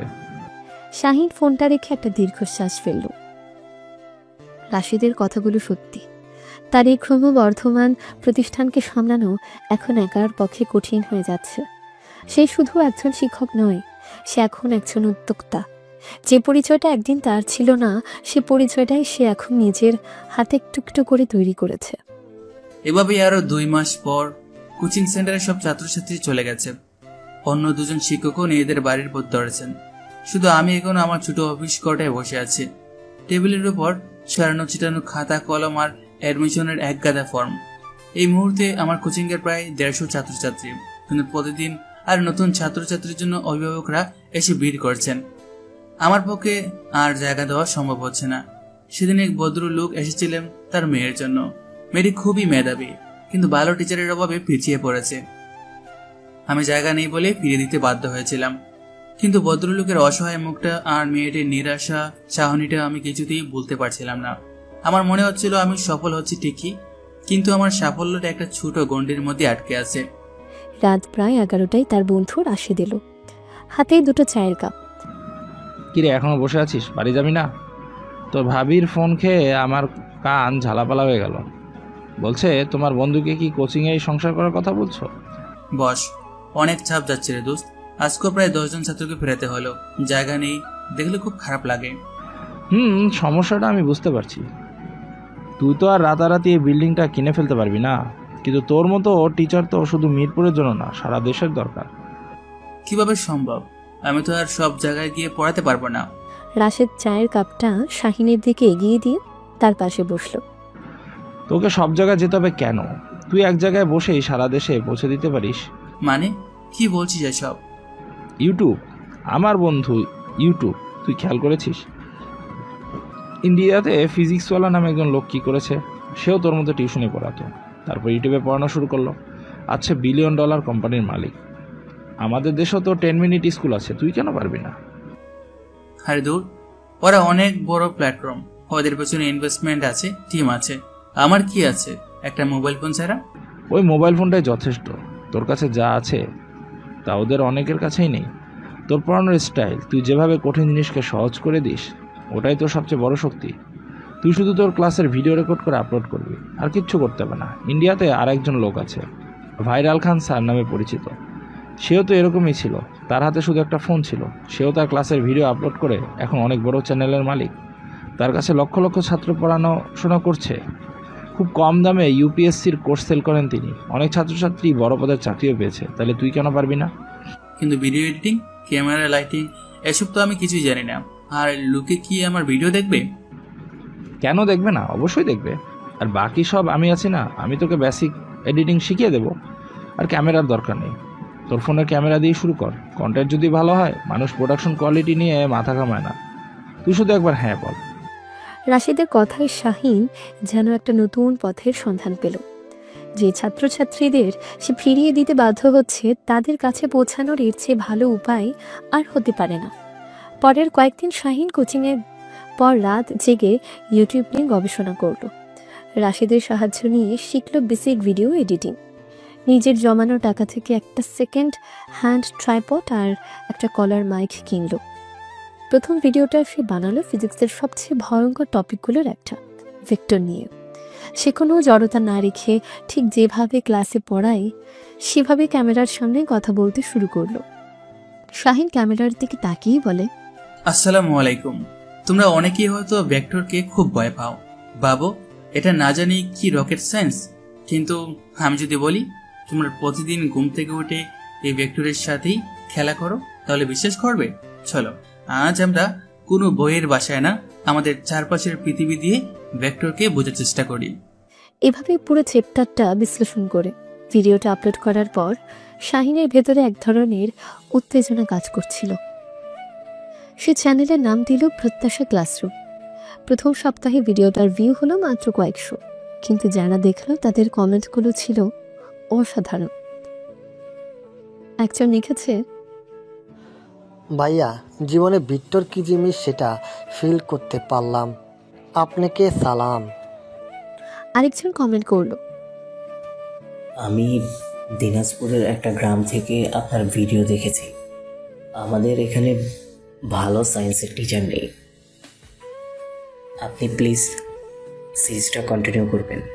এই কমেন্টগুলোই শাহিনের জন্য অনুপ্রেরণা হয়ে দাঁড়ালো। সে দ্বিগুণ উৎসাহে ভিডিও বানানো শুরু করলো।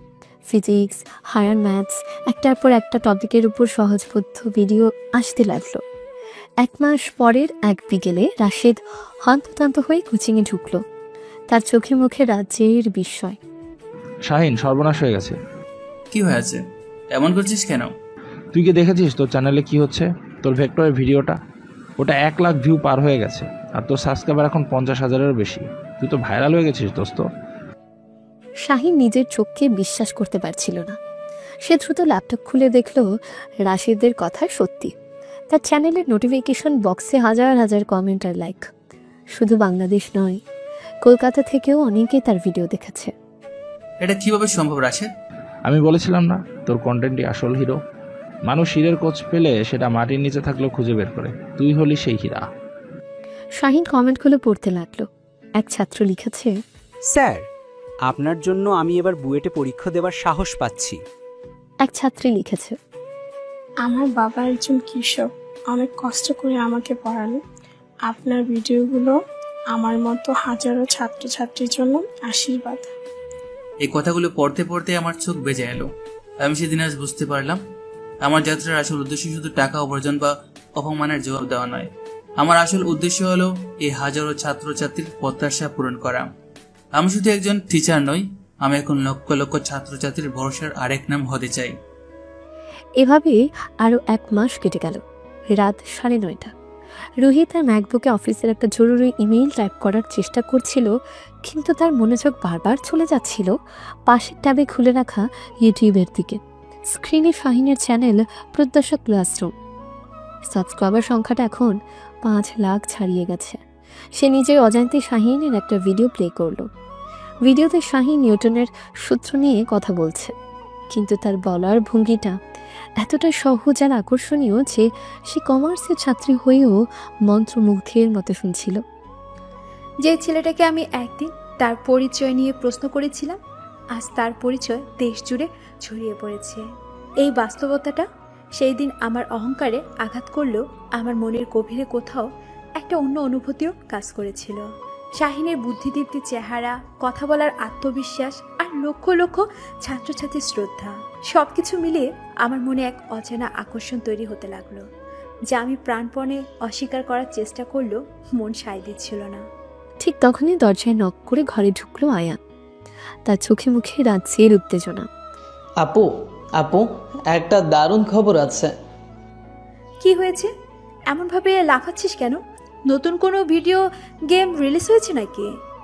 আরে না, এর চেয়েও অনেক বড় খবর। আমি ঠিক করে ফেলেছি, আমি বড় হয়ে কি হব। তাই নাকি? কি হবে? বাবার মতো বিজনেসম্যান নাকি পাইলট হবি, যেটা ছোটবেলায় বলতি? না, আমি শাহিন স্যারের মতো হব। আমি একজন টিচার হব। কথাটা শোনার সাথে সাথেই রুহির মুখে হাসি মিলিয়ে গেল। সে ল্যাপটপটা বন্ধ করে ভাইয়ের দিকে স্থির চোখে তাকালো। কি বলি? টিচার হবি? আর কার মতো? ওই শাহিনের মতো? তোর মাথা ঠিক আছে তো? কেন, টিচার হওয়াটা কি কোনো খারাপ কাজ? শাহিন স্যারকে দেখেছ? কত ছাত্রছাত্রী তাকে ভালোবাসে, সম্মান করে। উনি মানুষের জীবন বদলে দিচ্ছেন। টাকা উপার্জন করার চেয়ে মানুষের জন্য কিছু করাটা অনেক বেশি সম্মানের আপু। স্যারই তো বলেন। রুহি আর সহ্য করতে পারল না। সে আয়ানের কথা শেষ হওয়ার আগেই উঠে দাঁড়ালো। তার মাথায় একটাই চিন্তা ঘুরপাক খাচ্ছিল। এই ছেলেটা আমার ভাইয়ের ব্রেন ওয়াশ করেছে। আমার পরিবারের স্ট্যাটাস, আমাদের বিজনেস এম্পায়ার, সব কিছুকে ছোট করে আয়নের মাথায় মধ্যবিত্তদের আদর্শ ঢুকিয়ে দিয়েছে। এর একটা ব্যবস্থা নিতেই হবে। আচ্ছা আয়ন, তোর আর স্যারের জ্ঞান শুনতে হবে না। তুই এখন নিজের ঘরে যা, এই বিষয়ে পরে কথা হবে। আয়ানকে প্রায় জোর করে ঘর থেকে বের করে দিয়ে রুহি গাড়ির চাবিটা নিয়ে হন হন করে বেরিয়ে গেল। তার রাগে শরীর কাঁপছিল। সে ঠিক করলো এর একটা শেষ দেখিয়ে ছাড়বে। গাড়িটা যখন প্রত্যাশা কোচিং সেন্টারের সামনে এসে থামলো, তখন রাত প্রায় 10টা। কোচিং ছুটি হয়ে গেছে, চারপাশটা একদম অন্ধকার। শুধু শাহিনের অফিস ঘরের আলোটা জ্বলছিল। রুহি কোনো দিকে না তাকিয়ে সোজা ভেতরে ঢুকে গেল। শাহিন তখন হোয়াইট বোর্ডে পরের দিনের ক্লাসের জন্য কিছু একটা লিখছিল। রুহিকে এমন ঝড়ের বেগে ঢুকতে দেখে সে কিছুটা অবাক হলেও মুখে কিছু বলল না। রুহি কোনো ভূমিকা না করে সরাসরি আক্রমণে গেল। এক্স্যাক্টলি কি চাও তুমি? সমস্যাটি কি তোমার? আমার ঠিক জানা নেই আমি কি করেছি। তুমি যদি একটু বুঝিয়ে বলো তাহলে সুবিধা হয়। হো হো, তাই? তুমি কিছুই জানো না? তুমি আমার ভাইকে কি শেখাচ্ছ? এসব টিচার হবে, মানুষের সেবা করবে, এসব মধ্যবিত্ত সেন্টিমেন্টাল ডায়লগ দিয়ে ওর মাথাটা খাচ্ছ কেন? আমি ওকে শুধু ওর পাঠ বইয়ের জিনিসই পড়াই রুহি। এর বাইরে যদি ও আমার কোনো কথায় অনুপ্রাণিত হয় সেটাকে মাথা খাওয়া বলে না। অনুপ্রাণিত? তুমি ওকে আমাদের লাইফস্টাইলের বিরুদ্ধে উস্কে দিচ্ছ। ও এখন বিজনেস করতে চায় না, ও তোমার মতো মহান টিচার হতে চায়। তুমি কি বোঝো না যে ওর ভবিষ্যৎ আমাদের ফ্যামিলি বিজনেসের সাথে জড়িত? তোমার এই সস্তা জনপ্রিয়তার জন্য তুমি আমার ভাইয়ের ভবিষ্যৎ নষ্ট করতে পারো না। শাহিন এবার টেবিল থেকে সরে এসে রুহির মুখোমুখি দাঁড়ালো। তার চোখে মুখে কোনো রাগ ছিল না, ছিল এক অদ্ভুত স্থিরতা। সস্তা জনপ্রিয়তা? আমার চ্যানেলে যে 50 লাখ ছাত্রছাত্রী কোনো টাকা ছাড়াই পড়ছে, তাদের কাছে এটা সস্তা নয় রুহি। আর ভবিষ্যৎ নষ্ট হওয়ার কথা বলছো? আমার তো মনে হয় নিজের ইচ্ছার বিরুদ্ধে জোর করে কোনো কাজ গাড়ে চাপালে ওটাতেই ভবিষ্যৎ নষ্ট হয়। তুমি আমাকে জ্ঞান দিতে আসবে না। তোমার জগৎ আর আমার জগৎ আলাদা। তুমি এসব বুঝবে না।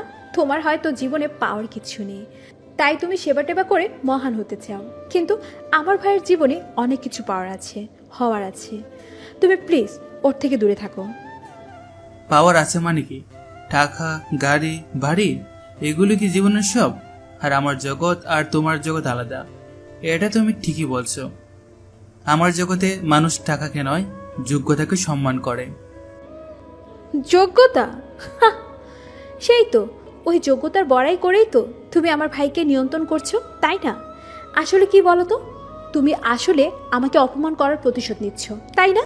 সেদিন পার্টিতে আমি তোমাকে অপমান করেছিলাম, তাই এখন আমার ভাইয়ের জীবনটাকে নষ্ট করে তুমি তার শোধ নিচ্ছ, তাই না? এই কথাটা শোনার পর শাহিনীর মুখে প্রথমবারের মতন একটা হাসির রেখা ফুটে উঠল। এটা তাচ্ছিল্যের হাসি নয়, বরং করুণার হাসি। তোমার ধারণা আমার পৃথিবীটা তোমাকে কেন্দ্র করে ঘুরে, তাই না রুহি? তোমার ধারণা আমার জীবনের সবচেয়ে বড় ঘটনা হলো তোমার কাছ থেকে অপমানিত হওয়াটা? সত্যি বলতে আমি ওই রাতের কথা প্রায় ভুলে গিয়েছিলাম। আমার এখন লক্ষ লক্ষ ছাত্রছাত্রীকে নিয়ে বাবার সময় আছে। তোমার মতো একজন অহংকারী মেয়ের পুরনো কথা মনে রাখার সময় আমার নেই। শাহিনের এই একটা বাক্য রুহির সমস্ত অহংকারের দেয়ালে চূড়ান্ত আঘাত হানল। সে ভেবেছিল শাহিন হয়তো রেগে যাবে, চিৎকার করবে, কিন্তু এই শান্ত শীতল উপেক্ষা তার জন্য ছিল সবচেয়ে বড় অপমান। সে আর কোনো কথা খুঁজে পেল না। তার মুখটা লাল হয়ে গেল, চোখ দুটো ছলছল করে উঠল। তোমার যদি কথা শেষ হয়ে গিয়ে থাকে তাহলে আমি এখন কাজ করতে পারি। কাল সকালে আমার ক্লাস আছে। রুহি কয়েক মুহূর্ত স্থির হয়ে দাঁড়িয়ে রইল, তারপর কোনো কথা না বলে প্রায় দৌড়ে ঘর থেকে বেরিয়ে গেল। তার চলে যাবার দিকে তাকিয়ে শাহিনের ঠোঁটের কোণে হাসিটা মিলিয়ে গিয়ে এক ধরনের চিন্তার ছাপ ফুটে উঠল। এই প্রথমবার সেই রুহির অহংকারী মুখোশের আড়ালে থাকা জেদি অভিমানী মেয়েটাকে দেখতে পেল। আর এই ঝগড়াটা তাদের মধ্যে কোনো দূরত্ব তৈরি করল না, বরং তাদের অজান্তে একটা অদ্ভুত খুনসুটিপূর্ণ সম্পর্কের প্রথম ধাপ তৈরি করে দিল। 6 মাস পরের এক রাত আফসার আহমেদের ড্রয়িং রুমে সময়টা যেন থমকে আছে। তিনি, তার স্ত্রী আমিনা বেগম, বড় ছেলে সাকিব আর তার স্ত্রী তানিয়া সবাই মন্ত্রমুগ্ধের মতন টেলিভিশনের দিকে তাকিয়ে আছে। দেশের সবচেয়ে জনপ্রিয় একটা টক শোতে আজকের অতিথি হিসেবে এসেছে একজন তরুণ, যার ইউটিউব চ্যানেল প্রত্যাশা ক্লাসরুম শিক্ষা ব্যবস্থায় এক নতুন বিপ্লব এনেছে। সে তরুণ আর কেউ নয়, তাদের ঘরের অবহেলিত শাহিন। টিভির পর্দায় উপস্থাপিকা উচ্ছ্বসিত হয়ে বললেন, শাহিন সাহেব, আপনার চ্যানেলের সাবস্ক্রাইবার এখন প্রায় 50 লাখ। আর আমরা জানতে পেরেছি ইউটিউব থেকে আপনার মাসিক আয় এখন দেশের বড় বড় কোম্পানির সিইওদের থেকেও বেশি। এই যে এত সাফল্য, এত টাকা, এত খ্যাতি, এই সব কিছু পাওয়ার পর আপনার অনুভূতিটা কেমন? টাকা বা খ্যাতি আমার মূল লক্ষ্য ছিল না। আমার অনুভূতিটা তখনই ভালো লাগে যখন প্রত্যন্ত গ্রামের কোনো ছাত্র আমাকে মেসেজ করে বলে, স্যার আপনার জন্য আমি আজ ডাক্তার হওয়ার স্বপ্ন দেখছি। আমার সাফল্য টাকায় নয়, আমার সাফল্য এই লক্ষ লক্ষ ছাত্রছাত্রীর ভালোবাসায়। এই কথা শোনার সাথে সাথে আমিনা বেগমের চোখ দিয়ে পানি গড়িয়ে পড়তে শুরু করলো। তিনি আঁচলে চোখ মুছলেন। সাকিব আর তানিয়া একে অপরের দিকে তাকাচ্ছে। তাদের চোখে মুখে তীব্র অবিশ্বাস আর হিসেব কষার এক জটিল অভিব্যক্তি। আর আফসার আহমেদের মুখটা বিস্ময়ে আর এক ধরনের চাপা গর্বে কঠিন হয়ে আছে। যে ছেলেকে তিনি বেকার বলে পরিচয় দিতে লজ্জা পেতেন, আজ পুরো দেশ তাকে এক নামে চেনে। সাকিব রিমোট দিয়ে টিভিটা বন্ধ করে দিল। ঘরের নীরবতাটা হঠাৎ করে খুব ভারী মনে হতে লাগলো। আমি তো নিজের চোখকেই বিশ্বাস করতে পারছি না, এই ছেলেটা এত কিছু করে ফেললো আর আমরা কেউ টেরই পেলাম না। কি আশ্চর্য! টের পাবো কিভাবে? ও কি আমাদের কিছু বলেছে? সারাদিন তো নিজের কোচিং আর ইউটিউব নিয়েই পড়ে থাকে। বাসায় ফেরে মাঝরাতে, কারোর সাথে কথাও বলে না ঠিক মতো। ওর মাসিক আয় নিয়ে সিইওদের থেকেও বেশি আনঅ্যাভেলেবেল। চুপ করো তোমরা, ও কিছু বলেনি। নাকি তোমরা কখনো জানতে চাওয়ার প্রয়োজন মনে করোনি? শেষ কবে তোমরা দুজন ভাই একসাথে বসে ওর খবর নিয়েছো? সারাক্ষণ তো ওকে শুধু অপমানই করে গেছো। আমি কি অপমান করলাম? আমি তোর ভালোর জন্যই বলেছিলাম, চেয়েছিলাম ও আমার অফিসে জয়েন করুক। এখন তো দেখছি সে আমার চেয়েও 10 গুণ বেশি কামাচ্ছে। আমাদের আরও দরকার কি? টাকা দিয়ে কি হবে যদি ঘরের ছেলের সাথে কথাই না বলা যায়? ও তো আমাদের থেকে সেই কবেই দূরে সরে গেছে। তোমরা ওকে এত কষ্ট দিয়েছো যে ও এখন আমাদের সাথে আনন্দটাও ভাগ করে নিতে ভয় পায়। ঠিক তখনই দরজায় কলিং বেল বেজে উঠল।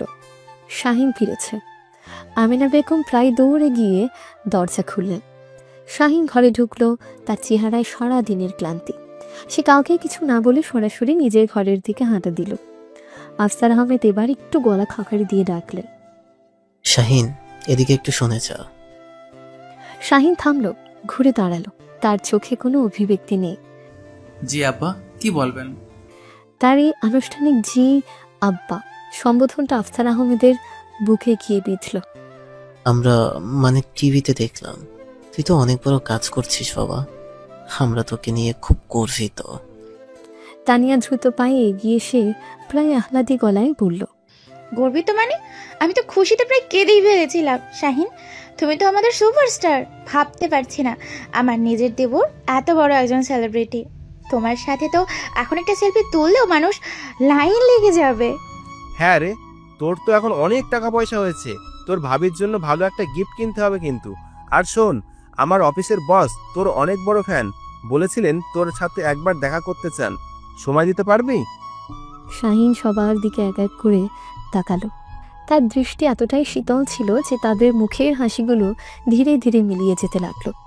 সে তার বাবার দিকে তাকিয়ে খুব শান্তভাবে প্রশ্ন করল, একজন মানুষের মতামত দেওয়ার বা পরিবারের আলোচনায় থাকার যোগ্যতা কি তার মাসিক আয় দিয়ে নির্ধারিত হয় আব্বা? আফসার আহমেদ এই প্রশ্নের কোনো উত্তর দিতে পারলেন না। তিনি মাথা নিচু করলেন। শাহিন এবার তার ভাইয়ের দিকে ফিরল। ভাইয়া, তুমি বলেছিলে যে রোজগার করে না তার কোনো সম্মান নেই, তোমার কি এখনো তাই মনে হয়? সাকিবও চুপ করে রইল। শাহিন একটা দীর্ঘশ্বাস ফেলল। আমার খুব ঘুম পাচ্ছে, আমি রেস্ট নিতে চাই।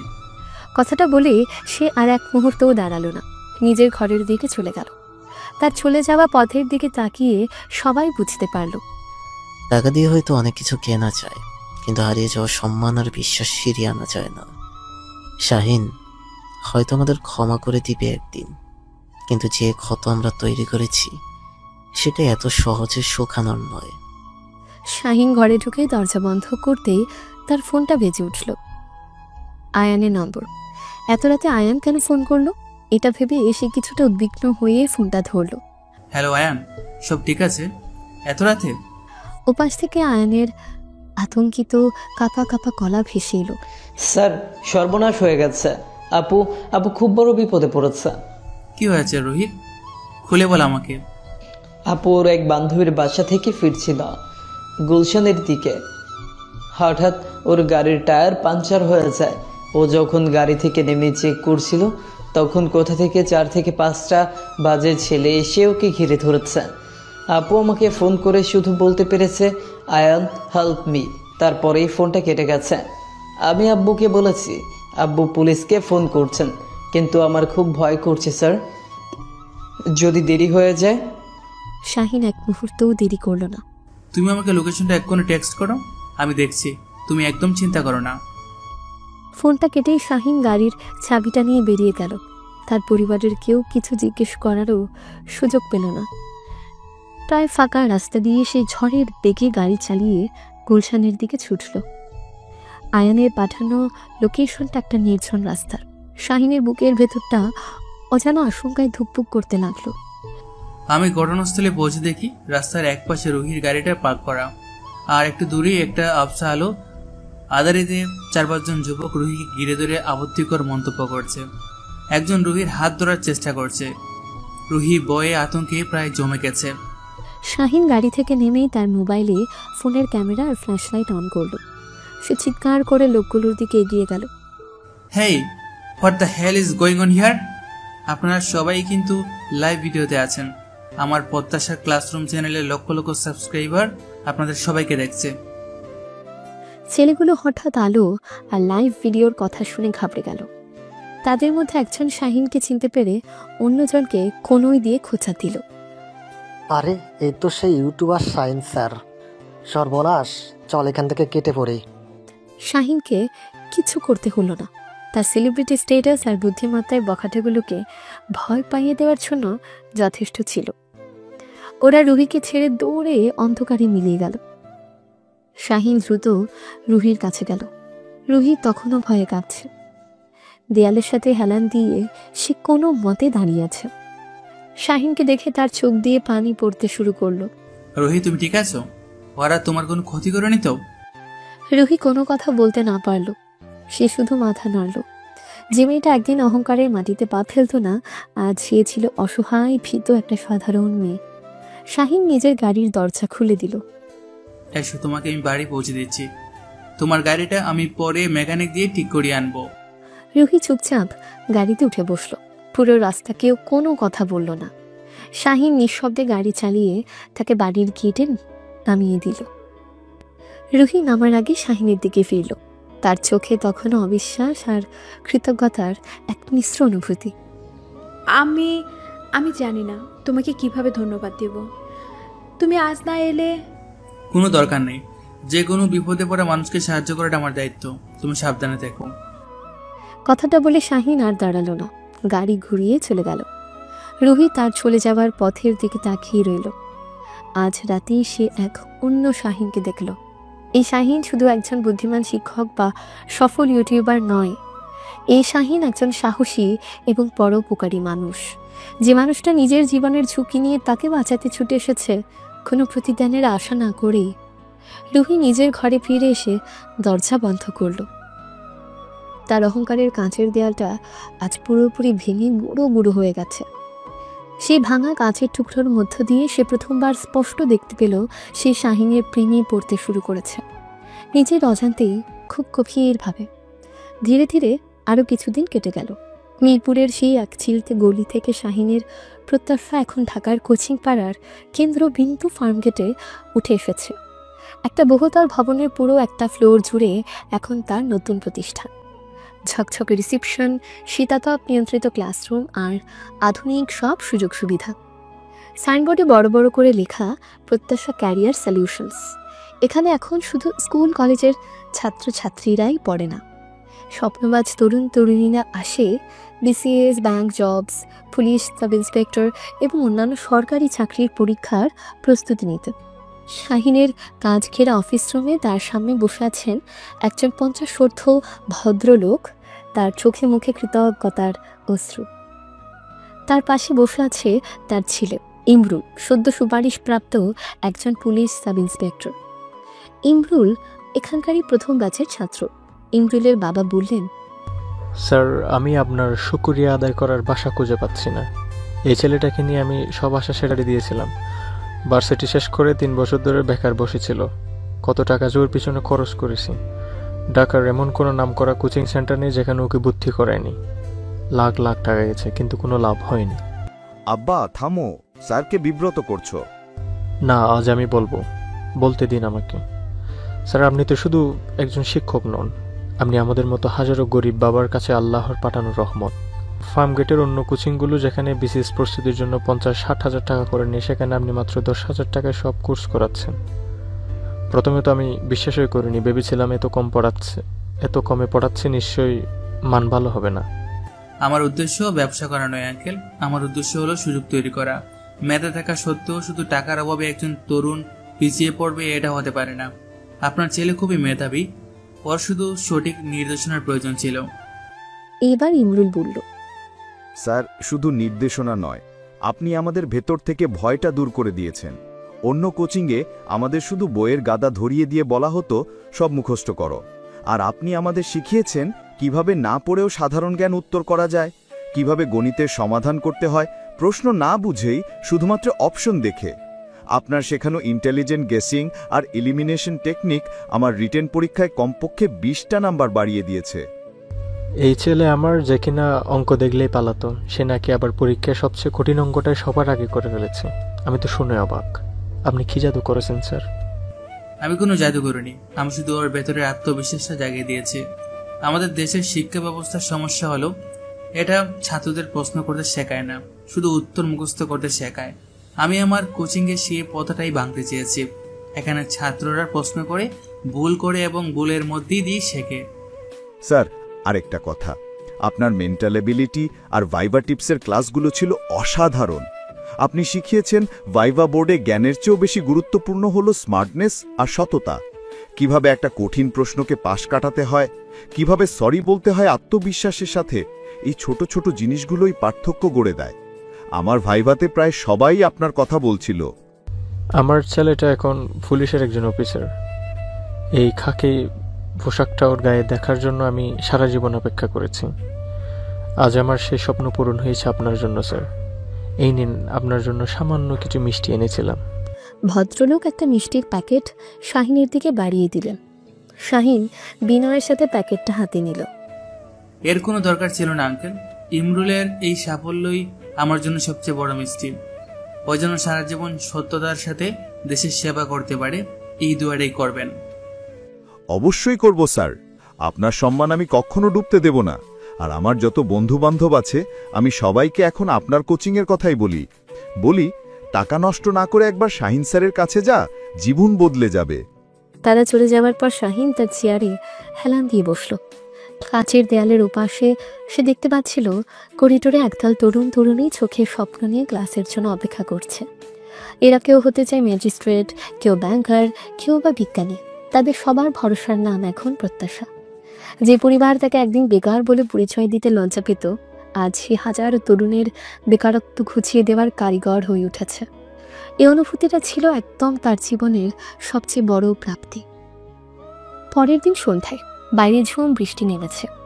ফার্মগেটের চিরচেনা যানজট আর কোলাহলকে ছাপিয়ে কাঁচের জানালায় বৃষ্টির একটানা শব্দ একটা অন্যরকম পরিবেশ তৈরি করেছে। শাহিন তার অফিসের কাজ প্রায় শেষ করে এসেছিল। ঠিক তখনই তার ব্যক্তিগত সহকারী ইন্টারকমে জানালো যে একজন ভিজিটর তার জন্য অপেক্ষা করছে। আমি কিছুটা বিরক্ত হয়ে অনুমতি দিলাম।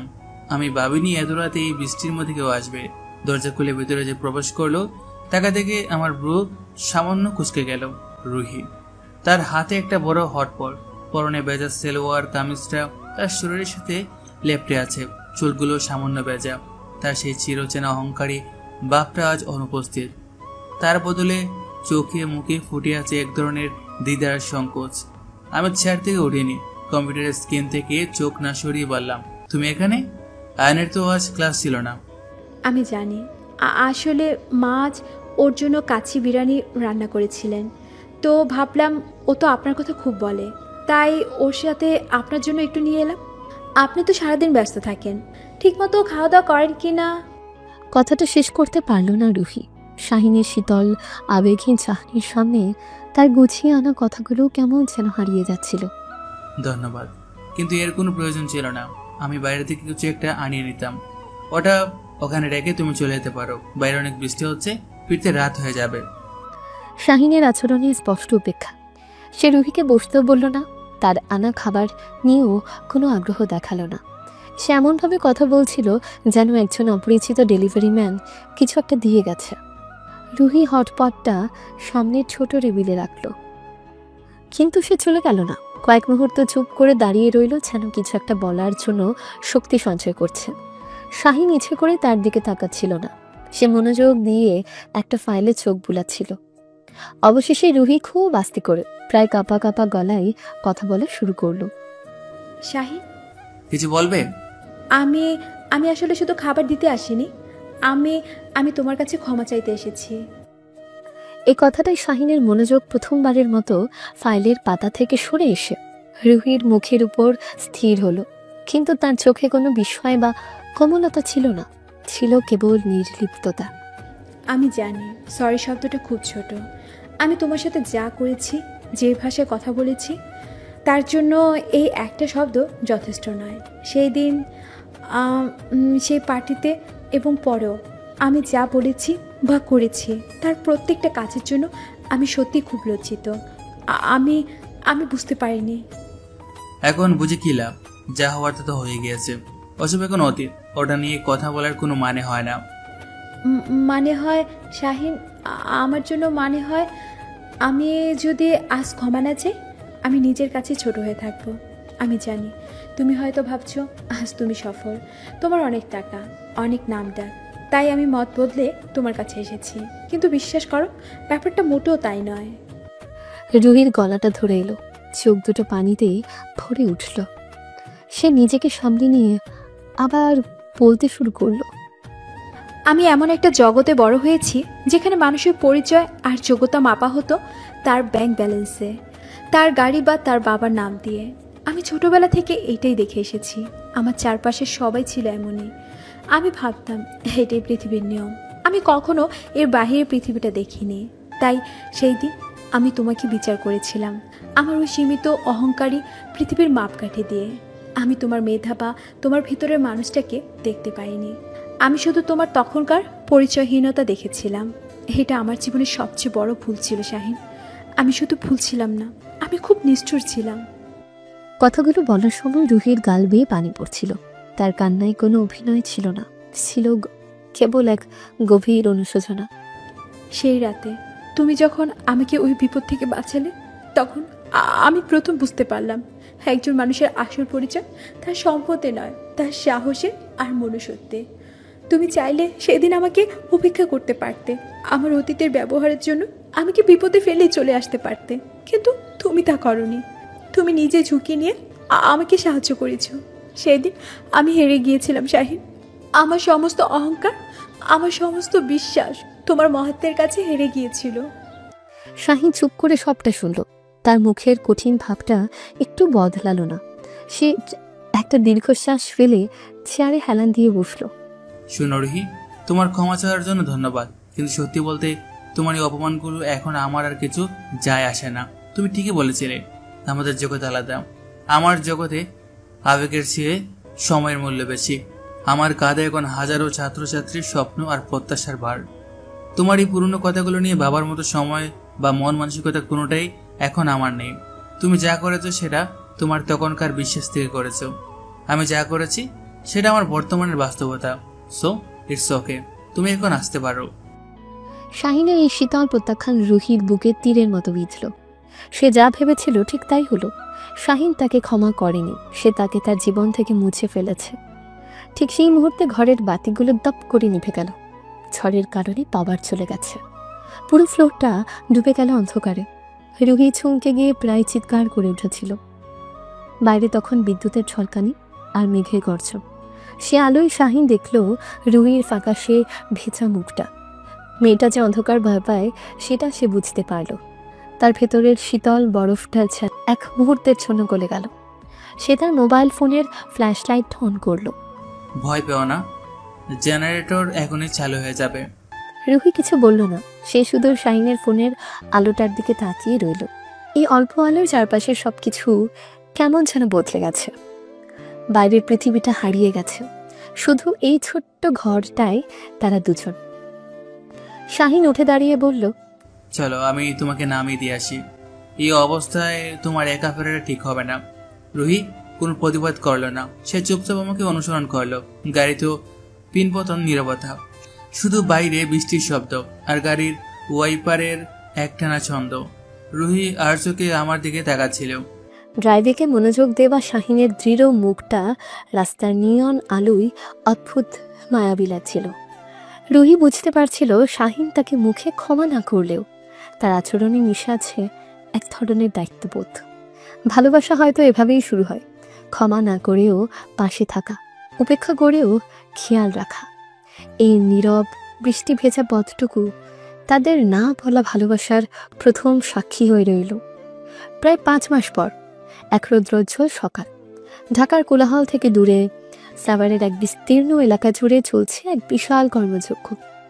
শত শত শ্রমিক কাজ করছে, রড সিমেন্টের শব্দে এলাকা মুখর। এখানে ধীরে ধীরে মাথা তুলে দাঁড়াচ্ছে একটা 7তলা ভবন, শাহিনের স্বপ্নের প্রত্যাশা চ্যারিটেবল হসপিটাল। ইউটিউব এবং কোচিং সেন্টার থেকে উপার্জিত আয়ের প্রায় পুরোটাই সে এই প্রজেক্টেই ঠেলে দিয়েছে।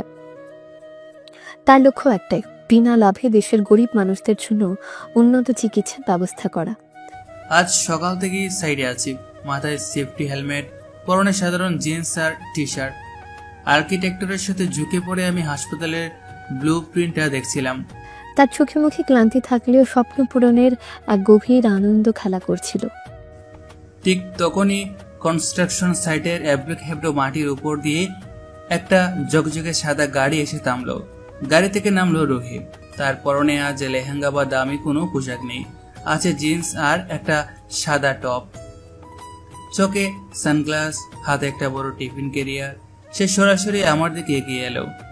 তার হাঁটার ভঙ্গিতে ছিল দৃঢ় আত্মবিশ্বাস। এটা কি হচ্ছে শাহিন? শাহিন ব্লুপ্রিন্ট থেকে মুখ না তুলে জবাব দিল। তার কণ্ঠ আগের মতোই কিছুটা নির্লিপ্ত। দেখতেই তো পাচ্ছ, একটা বিল্ডিং বানানো হচ্ছে। আমি জানি, প্রত্যাশা হসপিটাল। তুমি অত বড় একটা কাজ করছো আর আমাকে জানানোর প্রয়োজনও মনে করলে না? এটা আমার ব্যক্তিগত প্রজেক্ট, তোমাকে জানানোর কোনো কারণ ছিল বলে আমার মনে হয়নি।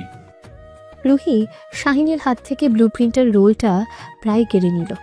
সে সেটার উপর চোখ বুলিয়ে বলল, কারণ আছে। কারণ এখন থেকে এটা আর শুধু তোমার ব্যক্তিগত প্রজেক্ট নেই, এটা এখন আমাদের প্রজেক্ট। আমাদের মানে কি বলতে চাইছো তুমি? আমি গতকাল তোমার এই প্রজেক্টের সব ডিটেলস বের করেছি। আমি বাবার সাথে কথা বলেছি। বাবা আমাদের কোম্পানির CSR ফান্ড থেকে এই প্রজেক্টের মোট বাজেটের 40% ইনভেস্ট করতে রাজি হয়েছেন। হোয়াট? তুমি তোমার বাবাকে বলতে গেলে কেন? আমার বাইরে কোনো ইনভেস্টমেন্টের দরকার নেই। আমার যা আছে তা দিয়ে আমি এটা শেষ করতে পারবো। পারবে, হয়তো আরও 2 বছর বেশি সময় লাগবে, কিন্তু আমার এত ধৈর্য নেই।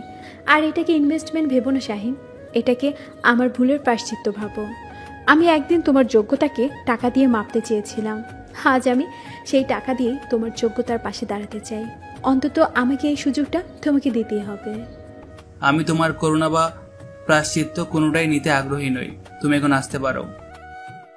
রুহি এবার শাহিনের আরও কাছে এগিয়ে এলো, তার চোখের দিকে সরাসরি তাকিয়ে বলল, আমি করুণা করতে আসিনি, অধিকার খাটাতে আসিনি, ভালোবাসার অধিকার। আমি তোমাকে ভালোবাসি শাহিন, আর আমি আমার ভালোবাসার মানুষটার স্বপ্নকে মুখ বুজিয়ে দূরে দাঁড়িয়ে দেখব, এতটাও স্বার্থপর আমি নই। হয় তুমি এই টাকাটা নেবে, অথবা আমি কাল থেকে এই কনস্ট্রাকশনের সাইডে অন্বেষণে বসবো। এখন সিদ্ধান্ত তোমার। আমি স্তব্ধ হয়ে গেলাম। রুহির মুখে এমন সরাসরি ভালোবাসার কথা আমি কল্পনাও করিনি। আমি কি বলবো ভেবে পাচ্ছি না। রুহি আমার উত্তরের অপেক্ষা না করে টিফিন ক্যারিয়ারটা খুলতে শুরু করলো। অনেক জ্ঞান দিয়েছ, এখন হাত ধুয়ে এসে খেতে বসো। সকাল থেকে কিচ্ছু খাওনি, আমি জানি। তোমার ওই সাইডের ম্যানেজার কবির সাহেবের কাছ থেকে আমি সব খবর নিয়েছি। আমার খিদে নেই। আমি শুনতে চাইনি তোমার খিদে আছে কিনা। আমি বলেছি খেতে হবে। এই প্রজেক্টটা তোমার একার স্বপ্ন হতে পারে, কিন্তু এই স্বপ্নটা পূরণ করার জন্য যে মানুষটা দরকার তার সুস্থ থাকাটা এখন থেকে আমার দায়িত্ব। আর এই দায়িত্ব পালন করা থেকে আমাকে আটকানোর ক্ষমতা তোমার নেই। রুহির এই রোমান্টিক অত্যাচারে শাহিন কেমন যেন অসহায় বোধ করল। সে বুঝতে পারছিল এই মেয়ের জেদের সাথে সে পেরে উঠবে না। সে অনিচ্ছা সত্ত্বেও উঠে গিয়ে হাত ধুয়ে এলো। রুহি একটা ইটের উপর প্লেট সাজিয়ে খাবার ফেলে দিল। শাহিন চুপচাপ খেতে শুরু করলো। রুহি তার পাশে বসে ব্লু প্রিন্টটা দেখতে দেখতে বলতে লাগলো, আচ্ছা তোমরা আউটডোরটা এত সিম্পল রেখেছো কেন? এখানে আমরা সুন্দর একটা বাগান করতে পারি, যেখানে রোগীরা এসে বসবে। আর বাচ্চাদের ওয়ার্ডের দেয়ালগুলোয় আমরা বিভিন্ন কার্টুন আঁকতে পারি।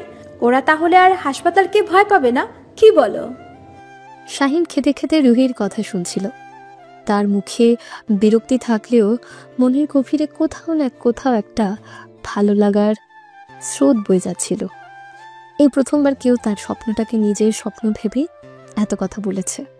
হঠাৎ করে আকাশ কালো করে বৃষ্টি নামলো।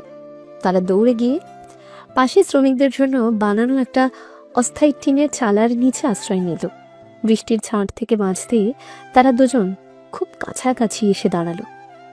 রুহির চুলের ভেজা গন্ধটা শাহিনের নাকে এসে লাগলো।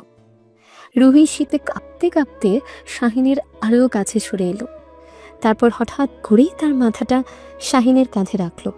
শাহিনের পুরো শরীরটা এক মুহূর্তের জন্য কঠিন হয়ে গেল।